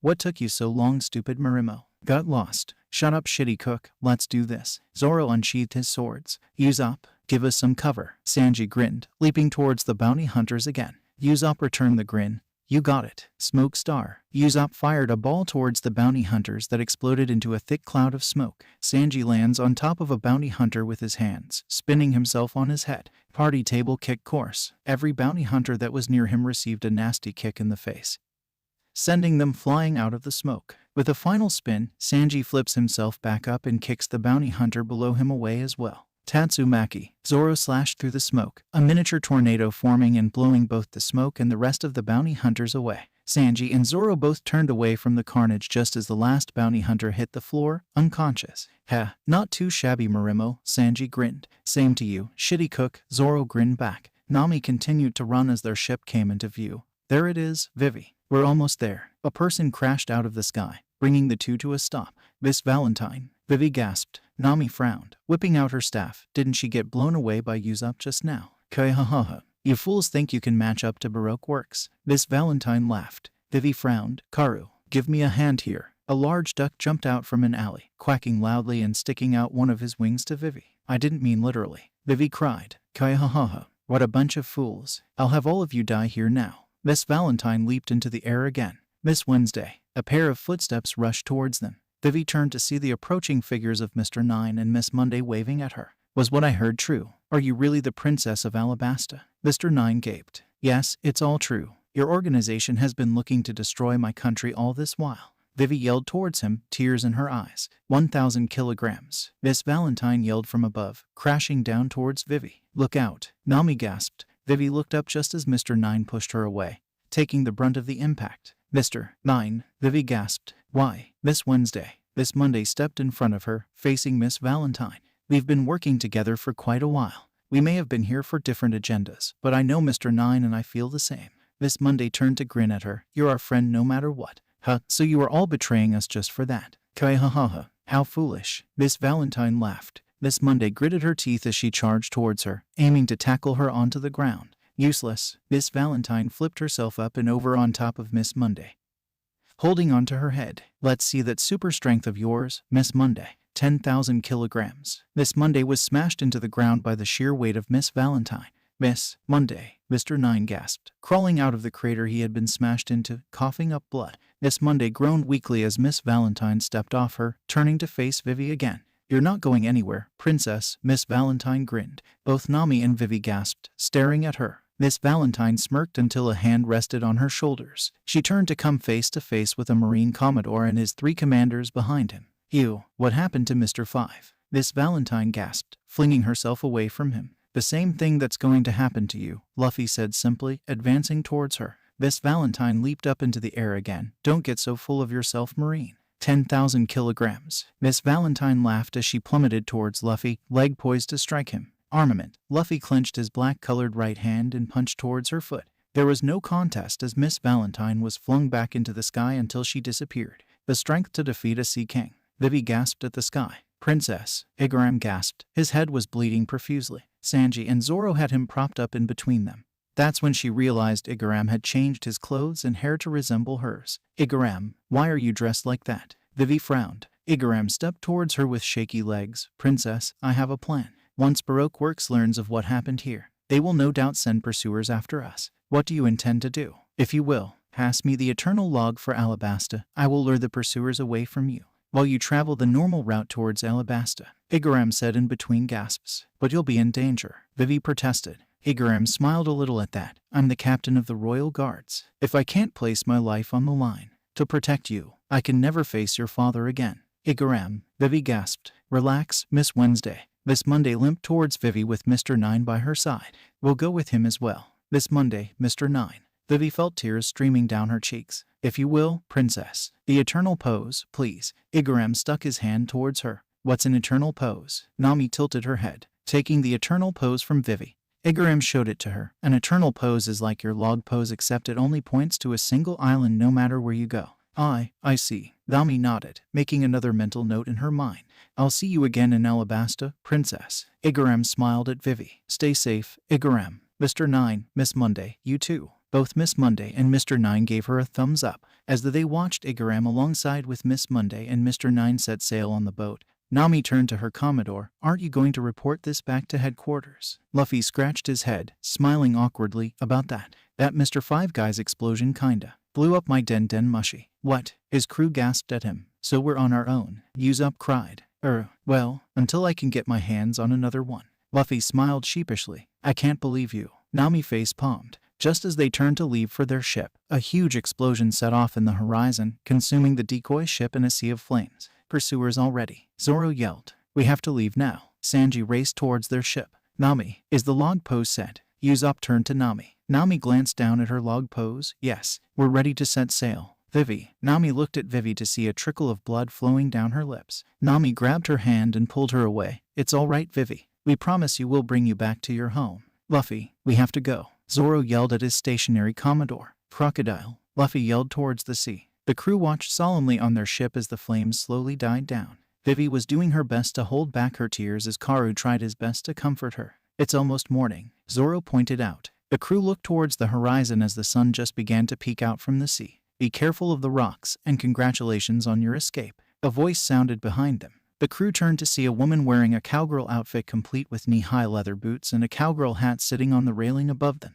Vivi stepped back in fear. What are you doing out here? This all Sunday. Well, I must say, I never expected to see Miss Monday and Mr. 9 alongside Mr. 8. Miss All Sunday smirked. You're the one who did that. Vivi screamed at her. Who's her partner? Nami asked. Vivi furrowed her eyebrows. Crocodiles. She's the only one in the whole organization that knows this. Igaram and I had to tail her to find this out. Miss All Sunday giggled. Technically, I let you tail me. I already knew that. You told him that his identity was leaked too, didn't you? What do you want from us? Don't need to get so worked up, little princess. I only let you follow me because you looked so desperate. She narrowed her eyes at Vivi with a wicked smile. And it was just too amusing to watch a single lonely princess fight a futile battle against our organization to save her homeland. Though it seems you have finally managed to contact the Marines. Vivi glared at her. Before anyone could respond, Luffy had appeared on the railing beside her. Miss All Sunday gasped as she was lifted up by her collar to face the Commodore. Luffy began, just as hands sprouted out from his shoulders to chop at his neck. Armament, Luffy said simply, not even flinching as the hands struck him. Why did you lie? What are you talking about? Miss All Sunday gasped at the Marine. I know you didn't kill the ones on the ship. I can still hear their voices. Luffy stared hard at her, not letting go. Is that true, Luffy? Vivi cried. Ugh, who are you? Miss All Sunday winced. Commodore Monkey D. Luffy, a Marine. Monkey D. Miss All Sunday raised an eyebrow at him, just as Luffy let go of her. So you're Crocodile's partner. Luffy stared at her. She nodded at him slowly. I want you to send a message to him. Tell him we're coming to kick his ass. Miss All Sunday widened her eyes. You're serious? You do know he's one of the 7 warlords? Even if you have evidence against him, you can't do anything to him. What do you mean? Zoro raised an eyebrow. I heard you lost your Den Mushy. Without any reinforcements, there's no way any of you are actually able to beat him. He's just too strong. Miss All Sunday frowned at them. Luffy grinned. So you actually want him to be beaten? Miss All Sunday flinched back. Perhaps. Luffy's grin grew wider. You're not a bad girl after all, huh? Everyone stared at Luffy incredulously. Bring my message to Crocodile. Then we'll come and kick his ass for you. Miss All Sunday looked at the Marine's eyes. He was absolutely serious. She slumped her shoulders, pulling out an eternal pose. This is an eternal to an uninhabited island near Alabasta. You can use it to get there instead. Don't want it. Luffy crossed his arms. Why? His crew shouted at him. Even if we're helping you, don't think you can choose the path of our journey. Luffy pouted at her. Miss All Sunday revealed a slight grin. I see. You're different from the other Marines. Of course. Luffy huffed. All right then, I shall await your arrival on Alabasta. She jumped over the side of the ship, landing on a waiting giant tortoise. Don't die on the next island. She flashed him a grin. You better deliver my message. Luffy waved after her. A man wearing a blue striped vest and dress pants walked past the unconscious bounty hunters of Whiskey Peak. His top knot was tied into a visible 3 and his glasses and frail build made him look like a nerdy office worker, only to be marred by his devilish smirk he had plastered on his face. Beside him, a small girl carrying a paint set walked calmly, munching on a rice cracker. A large pink hat sat on her dark red hair that was tied into twin braided pigtails. She wore a dark blue t-shirt that had the word golden printed on the front that was partly covered by the sky blue shirt she wore over it. Her maroon-colored skirt barely covered her blue and white striped stockings underneath it.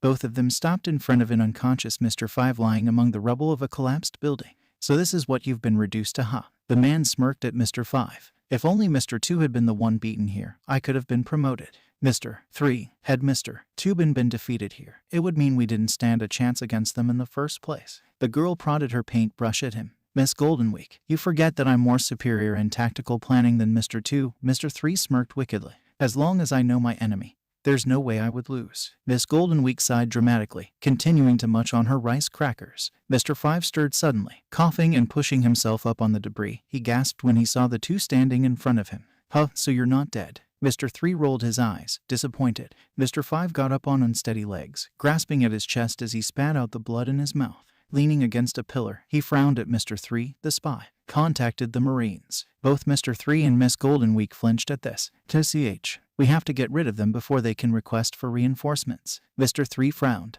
What do they look like? A screech sounded on top of a building nearby. All three of them turned to see a vulture wearing black goggles and an aviator cap staring down at them. Beside it was an otter wearing a pair of sunglasses and a skin-tight blue coat with purple dots. The unluckies. What are they doing here? Miss Goldenweek frowned. The otter took out a few pieces of paper and dropped it towards them, sniffing at them with disdain.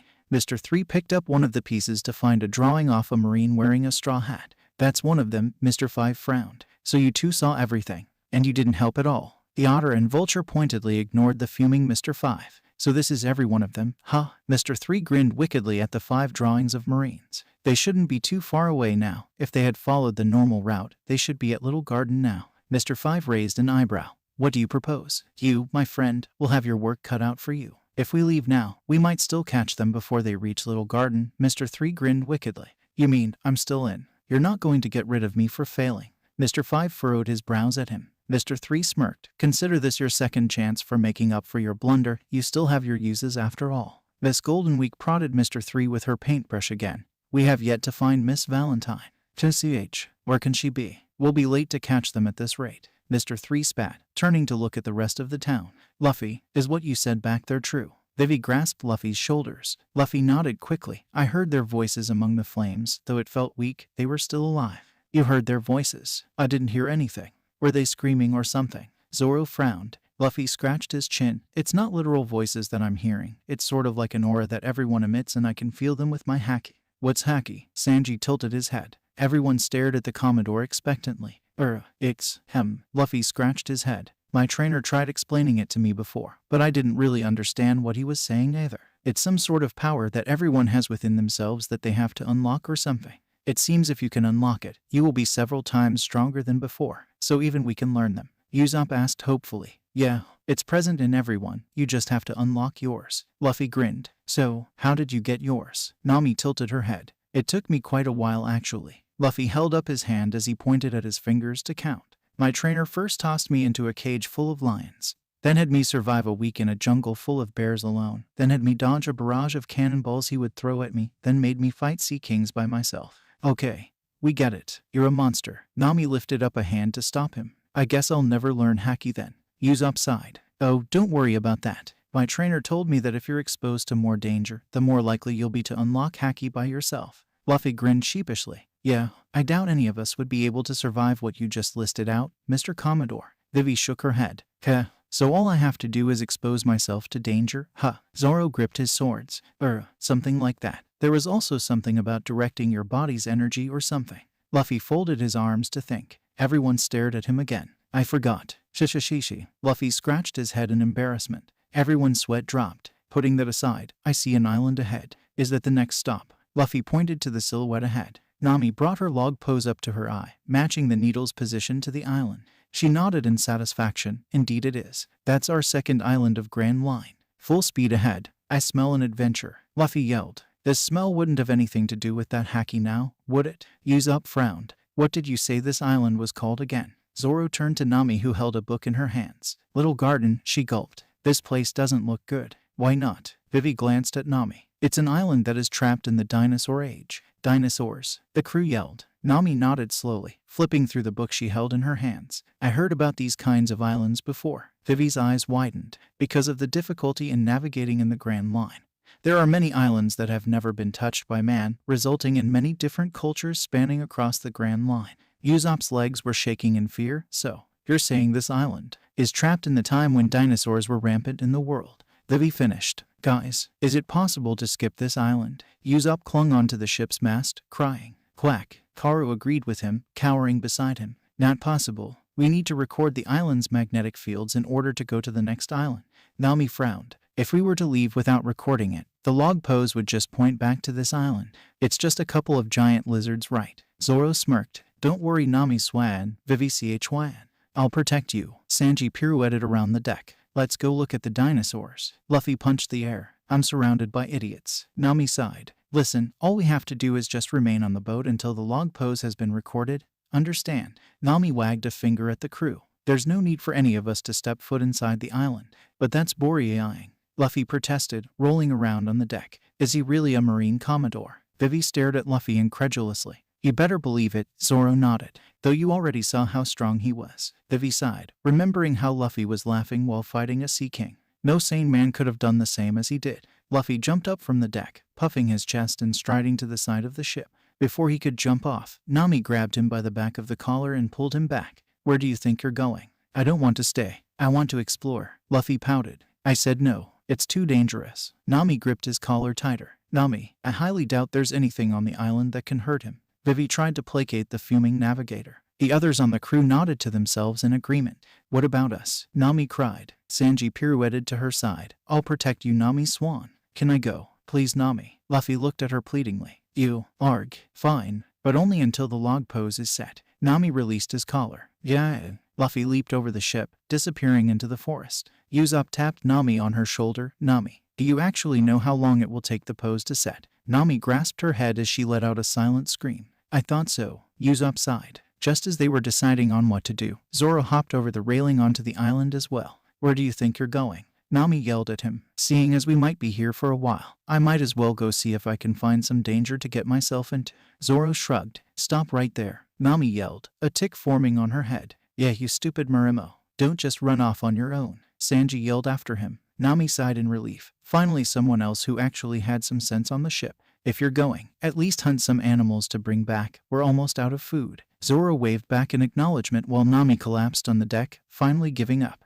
Vivi knelt down to hug her, trying her best to console the weeping navigator. Sanji turned just as he heard a soft pop coming from below deck.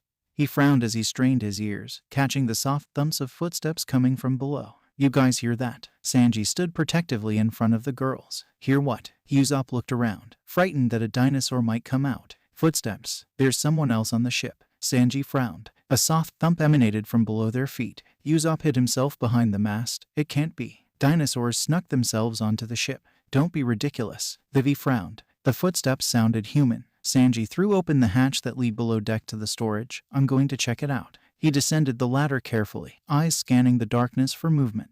He tiptoed quietly to the storage room where most of the alcohol was stashed, pushing the door slowly.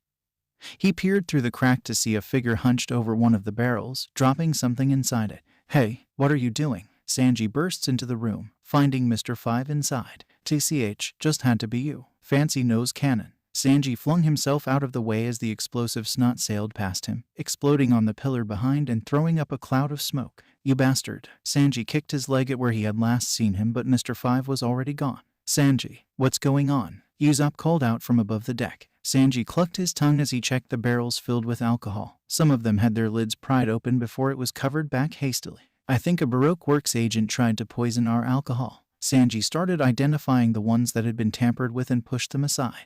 Baroque Works, they're on the island. Vivi gasped. I guess they caught up to us sooner than we thought. Nami frowned. What should we do? As if having dinosaurs around us isn't bad enough already. Usopp groaned. A stomping sound came from the shore as the ship shook from each stomp. All three humans and one duck on the deck turned just as a giant shadow loomed across the ship. All of them gasped at the giant that towered over them, a wicked-looking axe in his hands. Hey, you guys got any rum? The giant grinned. This place is awesome. Luffy grinned, looking at the dinosaurs all around him. They're almost as big as the bears in the forest Gramps had dumped me in.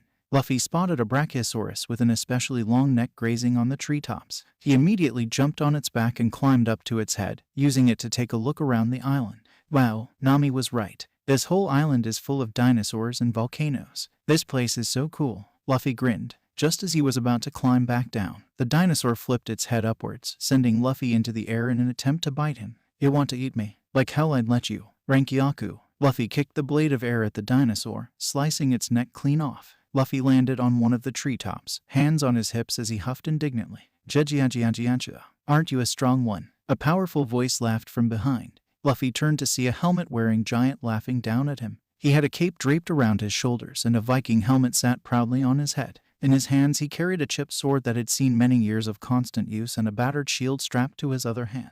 Wow, are you a giant? Luffy's eyes sparkled at him. Jejiajiaja. Indeed I am. My name is Dory, Elbaf's strongest warrior. Dory laughed heartily. I'm Monkey D. Luffy, a Marine. Nice to meet you. Luffy grinned back. I haven't had guests around here in a long time. Why don't I invite you to my place? Dory stretched out a palm for Luffy to ride on. Sounds good. Luffy hopped onto the open palm. I need to become stronger. Zoro gripped his swords. That hacky thing seems like a useful skill. I'll need to expose myself to more danger then. A triceratops stomped into his tracks, stopping to regard Zoro with hostile eyes. Huh, you'll do. For a start, Zoro unsheathed his swords. Gabba-ba-ba. I haven't had guests in a very long time. My name is Brogy, greatest warrior of Elbaf. The giant laughed, sitting in front of his home. Vivi, Nami, Usopp and Karu shivered as the giant laughed, while Sanji was off to the side, watching over a spit roasting a huge chunk of dinosaur meat. Brogy, how did you get these spices? They smell exquisite. Sanji pinched a few plants from a large pouch that sat beside the cooking spit.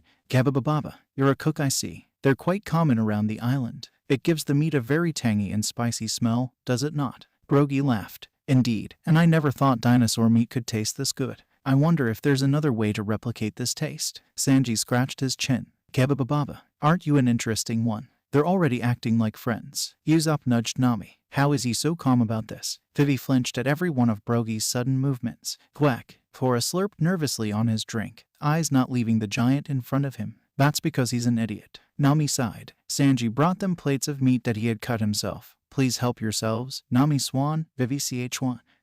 Thanks, Sanji. Vivi took the plate from him hesitatingly, eyes still watching the giant. Mr. Brogy. Nami raised her hand timidly. May I just ask, how long will it take for the log pose to set? 1 full year, Brogy deadpanned. Everyone gasped in shock. So take it easy while you're still here. Gabba-ba-ba. Brogy laughed. Hish dinas war heatish are really good. Luffy stuffed his mouth full of the meat. Jejianjianjia. You have good taste, my friend. Have as much as you want. That dinosaur you killed has more than enough for the two of us. Dory laughed. So what are you doing living alone here? Luffy gulped down his food. Dory grinned. I am currently engaged in a duel with another giant from my village, and until that duel is settled, I cannot leave this place. Oh, Luffy tilted his head. What's the duel for? Dory looked fondly towards the direction where Brogy was staying. You see, in our village there's a certain rule. If 2 warriors get into a quarrel and neither side can settle it, we'll have to engage each other in a duel under our god Elbaf's judgment. He will ensure the one that was right will survive the duel, and the one who was wrong shall be slain.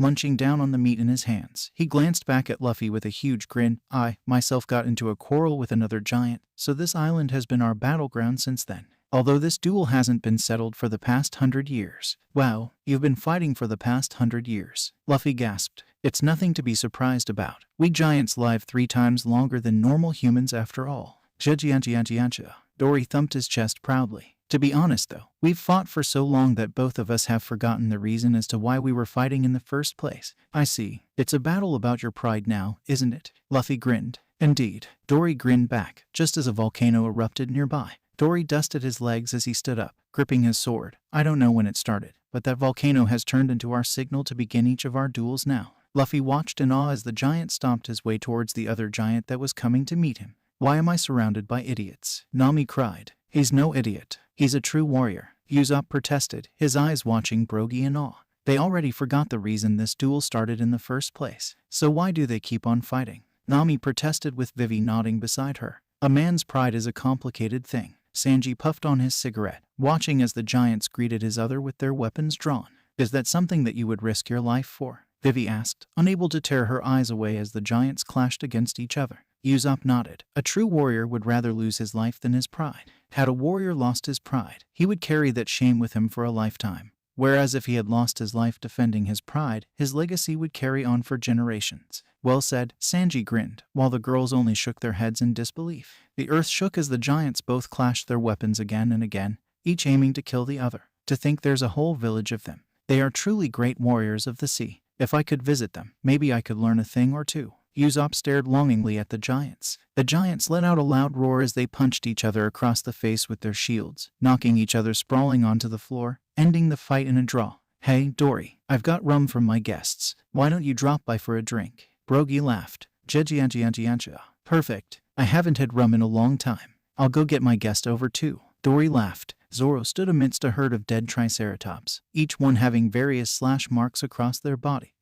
Still nothing. Zoro frowned, staring at the Triceratops. Maybe I'm not in enough danger. Zoro looked around, trying to find another bigger opponent to fight. Isn't it great to have guests, Dory? Gabba-ba-ba-ba. Brogy laughed, slapping his old friend on the back. Jeji-anji-anji-anji. So all of you are Marines in the same crew. What a coincidence. Dory laughed, pouring a barrel of rum down his mouth. I thought you guys didn't want to leave the ship. Luffy pouted at Nami, munching on a piece of meat he got from Sanji. Nami looked away, a bead of sweat dropping down her forehead. Well, Mr. Brogy, there was rather convincing. I don't mean to interrupt, Mr. Giants, but is it true it'll take 1 whole year for the log post to set? Vivi frowned. Indeed, both Dory and Brogy said at the same time. Vivi flinched. We don't have that much time. Is there any other way? We do have an eternal pose, but it only points towards Elbaf. Are you guys going to take it from us? Dory frowned at them. Luffy grinned up at them. Nope. We only need to get to Alabasta, so we don't need it. Gabba-ba-ba-ba. You humans are so interesting. Brogy chuckled. Is there really no other way to get to Alabasta? Sanji crossed his arms. Well, if I had a den mushy, I could probably request an eternal pose from headquarters. Luffy frowned. And you just had to lose it to that exploding guy. Nami wailed. Oh, speaking of which, isn't he on the island right now? Sanji hammered his palm. Nami and Vivi gasped. We totally forgot. What is it? You guys have more friends on the island. Dory raised an eyebrow. All of them shook their heads in unison. You can say they are assassins after my life. Vivi frowned, now watching the trees around her carefully. Both Dory and Brogy huffed in indignation, crossing their arms. You hear that, Dory? Brogy frowned. Indeed, there's someone on this island that dares to try to harm our new friends. Dory furrowed his brows. I say we go root them out from the forest. Brogy got up, grasping his axe. Agreed. Dory brandished his sword, just as the volcano erupted again. I guess we'll have to settle another round first. Dory glanced at Brogy. Brogy lowered his head, grinning. Fine with me. Both giants lunged at each other as the Straw Hats ran for cover, hiding in the forest. Those guys are crazy, Nami cried. You'd think they'll at least remember we were in the middle of them at least. Everyone watched from the edge of the forest as both giants clashed once more. No one would have guessed that those two had been laughing and eating beside each other moments ago by the ferocity of their fight. There they are. Mr. Five frowned at the Marines that were watching the fight while hiding behind some bushes. They haven't seemed to have noticed us yet. I'll get that damn Commodore back for punching me so far away. Miss Valentine gritted her teeth. Now, you'll both have your revenge soon enough. Mr. 3 smirked. My plan's already in motion. What about the giants? Mr. 5 glanced back at Mr. 3. Mr. 3 only smirked wider, not even looking at the fight. They're not our priorities. We just need to make sure these Marines and the princess don't escape alive. The boss will reward us greatly if we can complete this mission. Now listen as I tell you my plan. Miss Goldenweek munched on her rice cracker while watching the giants fight, not paying attention to the Mr. 3 explaining his plan to the other two.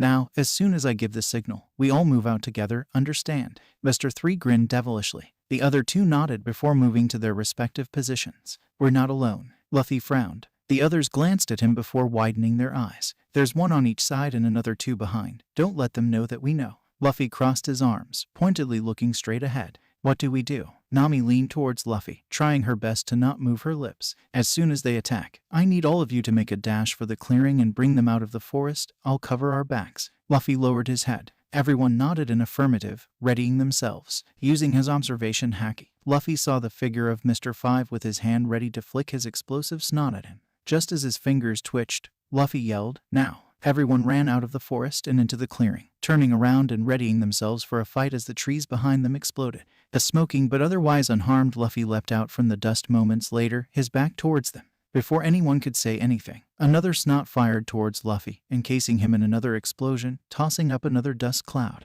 Look out for the wax. Luffy yelled from within the smoke just as another explosion blew in front of him. The crew looked around in confusion until they saw a trail of wax flying straight towards Vivi. Oh no you don't. Sanji stepped in front of Vivi, attempting to kick the wax away. Candle lock. Sanji found his leg that came into contact with the wax bound in a candle-shaped restraint. He stumbled onto the ground as he lost his footing, just as another wax trail appeared from within the trees. Vivi could only gasp as the wax trail reformed itself into a spear and shot itself towards her. Armament. Luffy stood in the path of the spear, his skin fully black. The wax spear shattered against his hardened skin the moment it came into contact. Sanji kicked his foot on the ground, smashing the wax restraints into pieces. You guys are stronger than I thought. Mr. 3 emerged from the forest. Mr. 3, Vivi furrowed her brows. Ara, Miss Wednesday, I don't believe we've met face to face. Mr. 3 grinned. Too bad it has to be under such harsh circumstances. Luffy stepped towards Mr. 3, blocking Vivi from his sight. Back away now, unless you want me to kick your ass. Ha, you're not really convincing. Marine, you don't seem to have the brawn to back your words up. Mr. 3 laughed. I would usually offer you guys a chance to leave with your lives.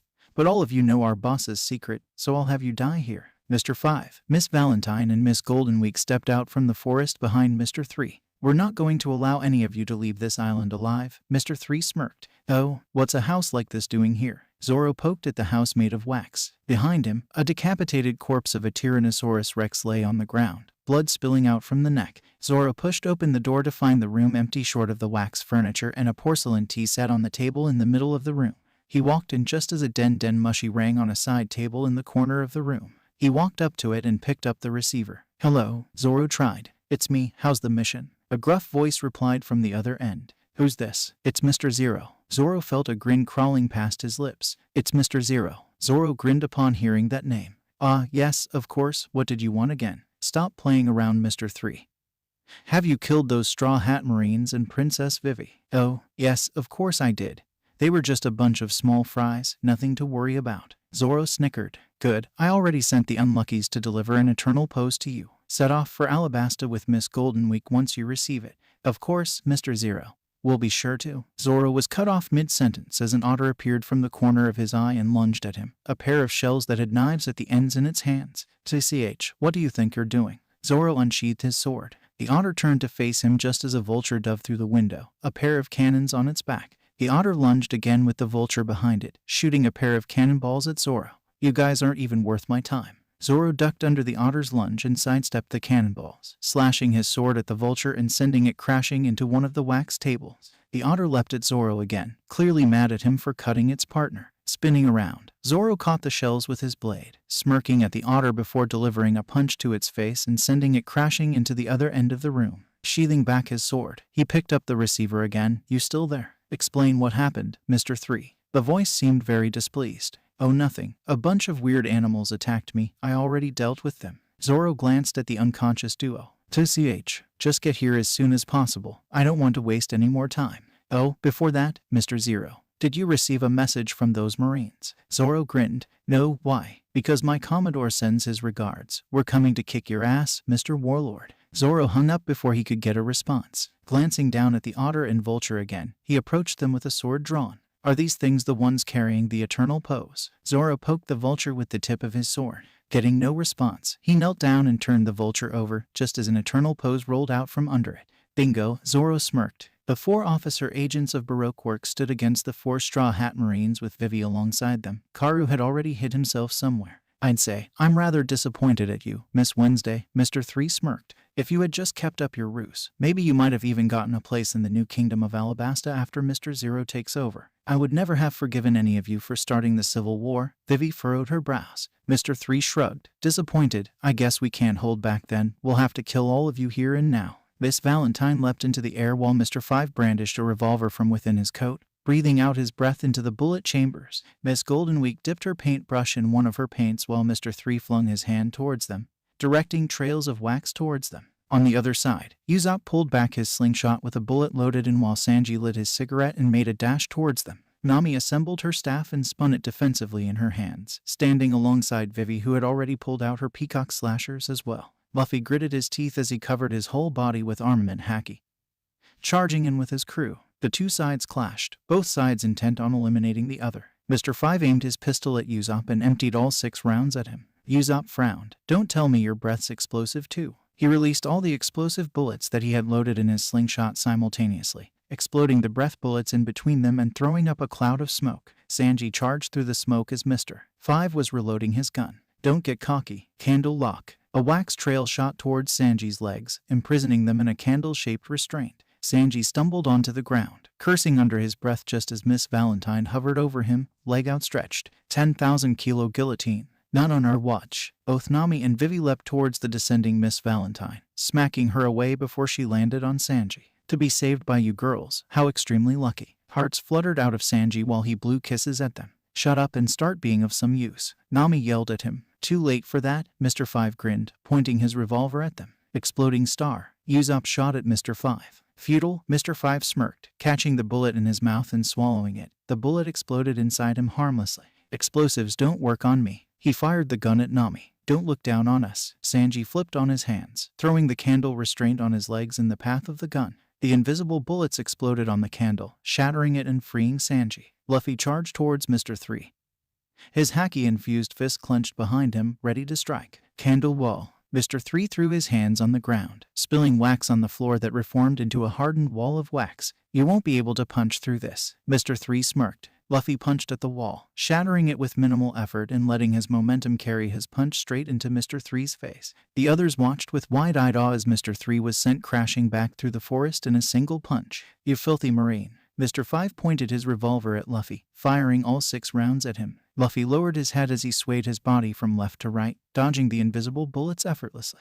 You shouldn't turn away from me. Sanji jumped at Mr. 5, kicking towards his head. Mr. 5 raised his arm casually to block the kick before detonating his arm to fling Sanji away. Sanji cursed under his breath as he landed on his knee near the edge of the forest. It seems everyone forgot about me. Miss Goldenweek pouted, dipping her paintbrush in black paint before splashing it onto Sanji's back. Color trap, betrayal black. Sanji felt his mind cloud over as the paint imprinted itself on his marine cloak. Great job, Miss Goldenweek. Miss Valentine smirked, pushing herself up from where Nami and Vivi had hit her to. Now, you stupid Marine. Get rid of those 2 girls. I'm sorry, I can't hit girls. Sanji deadpanned. What? Miss Goldenweek gasped. The hypnotism is perfect. Why? Because he's a gentleman, Luffy smirked, charging towards Miss Goldenweek. Sanji leapt in front of Luffy, kicking towards him. Luffy barely had time to kick himself away before Sanji's kick missed his head by inches. Looks like he doesn't have trouble fighting you, though, Miss Valentine smirked. Sanji, snap out of it, you idiot. Nami yelled at him. Mr. 5 pointed his revolver at her again. You have other things to worry about, girl. Your opponent is me. Exploding star. Usopp shot 3 projectiles towards Mr. 5. Don't you learn? Mr. 5 opened his mouth to swallow the bullets again. Usopp let a grin cross his face. Did I say exploding star? I meant Tabasco star. Oops. You. Mr. 5's face contorted in pain as he felt his body burn up from the Tabasco shots he had just swallowed. He fell to his knees, coughing and spitting in an attempt to get rid of the burn. In the meantime, Luffy was busy swaying from left to right, dodging all of Sanji's kicks. He was still hesitant on raising his hand against his own crew. What's wrong with him, Vivi? Nami cried. Miss Goldenweek is a hypnotist. She uses the colors of her paint to control her opponent's emotions. Vivi gritted her teeth. Nami watched as Luffy sidestepped another kick from Sanji that obliterated the tree trunk behind him. Isn't there anything we can do? Vivi pointed at the black paint on Sanji's cloak. If we can get rid of that, he should go back to normal. Got it. Luffy, keep him busy. We'll get rid of the paint. Nami charged towards Sanji. Miss Valentine stepped in front of her. I don't think so. She leapt into the air, aiming herself at Nami before increasing her weight to 10,000 kilograms. Nami flung herself out of the way as Miss Valentine crashed down on where she had been. You meddlesome bitch. Nami furrowed her brows. Kaihahaha. Just let those 2 fight among themselves. Miss Valentine laughed, keeping herself in between Nami and Sanji. I don't suppose burning off his cloak would work. Usopp aimed his slingshot at Sanji, a flame star bullet loaded and ready. No, don't you dare burn the cloak, Usopp.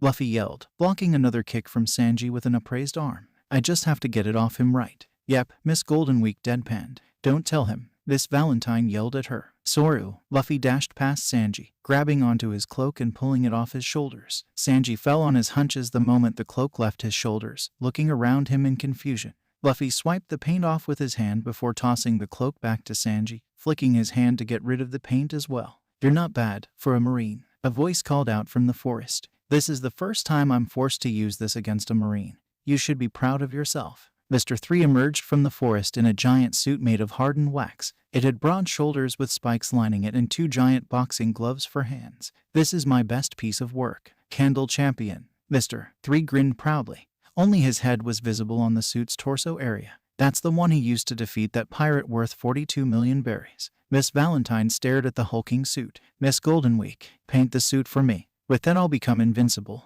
Mr. 3 laughed. Nami and Vivi stared at the suit incredulously while Usopp and Luffy had sparkles in their eyes. Miss Goldenweek sighed as she painted Mr. 3's suit half-heartedly, muttering about doing unnecessary work all the time.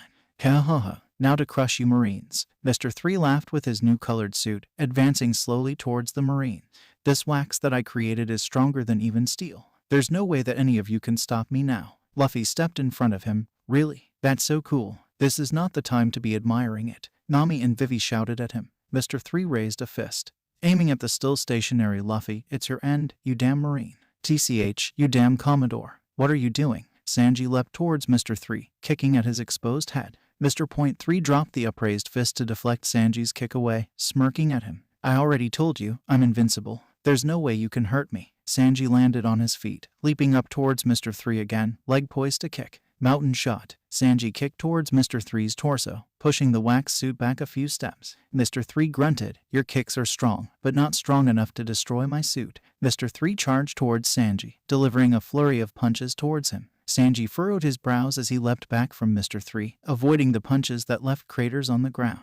While Sanji was occupied, Nami and Vivi lunged towards Miss Valentine, aiming to take her out while she was distracted. She leapt back just as they swung their weapons at her, tutting at them. Kaihaha, you think I'm that easy? Miss Valentine leapt up at the air again, increasing her weight and dropping herself towards Nami and Vivi again. Both girls leapt away from her point of impact, grinning towards each other. Nami gripped her staff, holding it over her shoulder with both hands. If you keep on using the same attack. Vivi spun her peacock slashers on both her fingers, arms thrown back in preparation to strike. We'll know just how to counter you. As Miss Valentine crashed into the ground, both Nami and Vivi swung their weapons at the same time. Nami's staff caught Miss Valentine across her face while Vivi struck her across her abdomen, sending her crashing away, leaving her unconscious on the ground. Both girls high-fived each other victoriously, striking a victory pose. Don't cough. Don't get cough so cocky. Cough. Mr. 5 finally stood up, his face blood-red with saliva dripping past his swollen lips. Usopp grinned uncontrollably, hands on his hips. You should just stay down if you know what's good for you. You damn long nose. Cough, I'll get you first. Mr. 5 raised his revolver with unsteady hands. Well, how about this? Pepper bomb. Usopp threw a small satchel at Mr. 5. With his eyes still teary from the Tabasco he swallowed, Mr. 5 didn't notice the satchel thrown at him until it was too late. The satchel collided with his face, scattering its powdery contents all over him. Achoo. Mr. 5 sneezed, his breath exploding on the ground near him, sending him flying back into the forest. A few moments later, another explosion blasted from within the forest, followed by another one further away. Kahaha, I may not be a true great warrior of the sea yet, but I still have my ways to win my fights. Usopp thumped his chest proudly. Yeah, a little help would be great here too, Sanji yelled, dodging another punch from Mr. 3 before delivering another kick towards his torso, still unsuccessful in breaking the suit. Luffy started running towards him. Hold on, Sanji. I'll be Rig. Color trap. Betrayal. Black Miss Goldenweek splashed the black paint on Luffy's cloak. No, Luffy, Nami screamed in horror. Luffy could feel his mind clouding over as his vision darkened. Flashback. Luffy stood in the room that belonged to the captain of the pirate ship. Instead of the marine attire he usually wore, he wore a black suit with a red-colored tie half hidden by his suit jacket.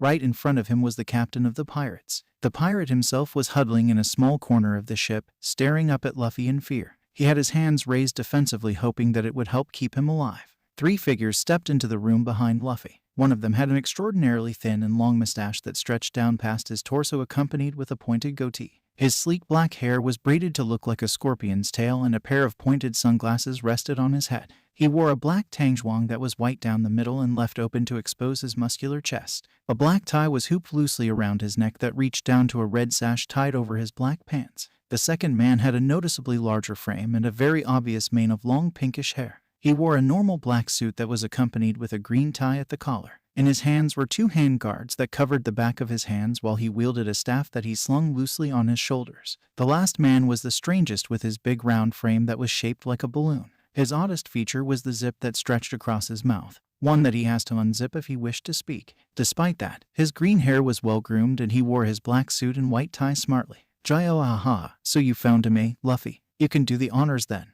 Jabra laughed, flipping his braided hair over his shoulder. Yoy, such sadness. A life so fleeting, so fragile, like the petals of a flower blown by the storms. Kumadori cried, wiping his tears with his long, pink hair. Shapapa. So this is the end for the infamous pirate that tried to expose the government's secrets. Fukuro unzipped a part of his mouth, glancing at the cowering pirate. Luffy said nothing as he continued to stare at the pirate, his hands relaxed by his sides. Jabra walked up to him, putting a hand on Luffy's shoulder. Go on, kid, you know what you have to do. He leaned his head beside Luffy's ear, his wolfish grin still plastered on his face. Once you're done with him, we can all go back home and you can have all the meat you want. Fukuro unzipped the zip across his mouth again. Shapapa. Jabra's just jealous because Luffy's Doriki is 500 points higher than his. Shut up. No one needed to know that. Jabra punched Fukuro out of the room. Oh, forgive Fukuro's travesty. I shall commit seppuku in his stead. Kumadori cried, stabbing himself with the end of his staff, before the staff pierced his body.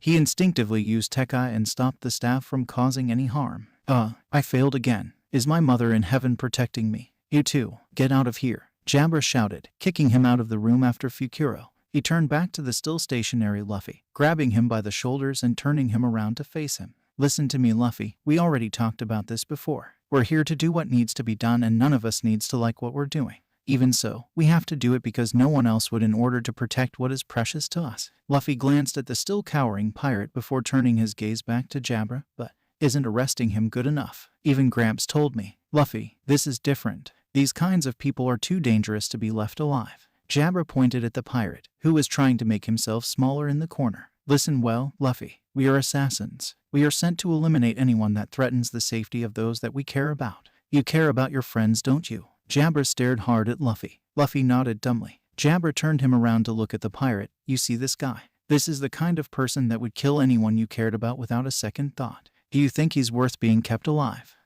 Hey, perhaps locking him up is enough. Jabra sighed in exasperation. He possesses information that can kill your friends if he chooses to spread it. In order to stop that, we have to kill him, even if we lock him up somewhere. There will always be a chance that information will leak out somehow. If you wish to protect your friends, you have to kill him. Luffy hesitated, looking down at the pleading pirate who was begging for his life. Do it, Luffy, for the sake of everyone you care about. You have to know when to put aside your emotions in order to protect everyone.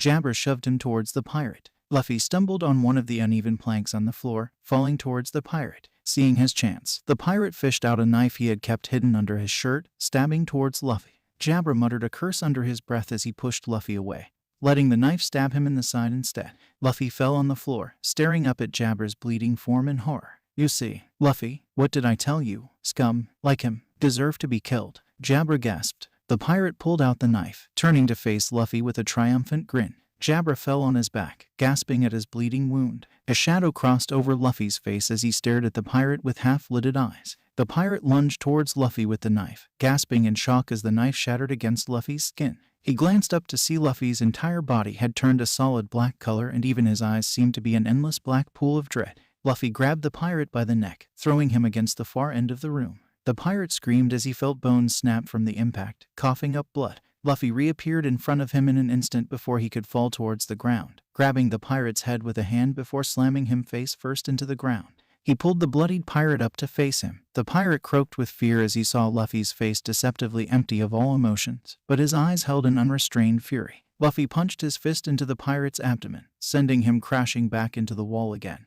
This time he stayed there, hanging limply. Luffy approached him slowly, his fists clenched. He stopped in front of the wall, staring at the pirate impassively before he let loose a flurry of unrestrained blows on the pirate, destroying him in the wall completely. Fukuro and Kumadori walked back into the room, lifting Jabra off the floor. Chapapa, it isn't like you to let yourself get stabbed like that, Fukuro noted. Jabra grinned wolfishly.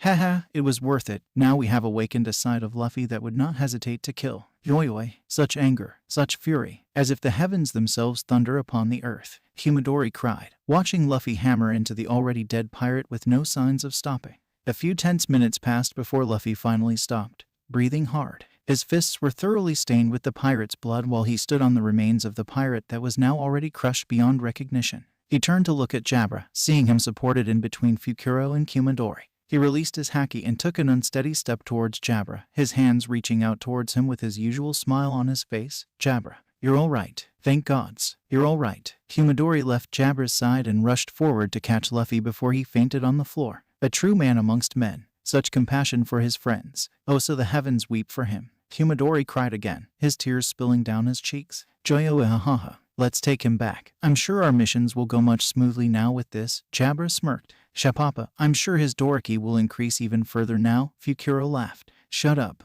Jabra yelled, punching Fukuro in the head. Ha. Great job, Miss Golden Week. Now, Mr. Luffy, kill those friends of yours. Mr. 3 laughed, raising his arm to block another kick from Sanji before smashing him away with the other fist. Luffy turned towards where Usopp, Nami and Vivi were standing. His eyes were glazed over. Before anyone could react, Luffy was already standing in front of Nami, both fists clenched. Luffy, wait. Nami raised her hands, trying to get Luffy's attention. She gasped when Luffy grabbed her by the collar and slammed her on the ground, his face devoid of emotion. Let go of her. Vivi cried, slashing her peacock slashers at him only to have them bounce away from his hardened skin. Nami looked up at Luffy in fear as he raised a fist, fully intent on bringing it down on her. She shut her eyes tightly just as the fist descended. Both Usopp and Vivi flinched back. The ground shook from the punch. A small crater formed at where Luffy's fist had landed. Nami slowly opened her eyes to see Luffy gritting his teeth with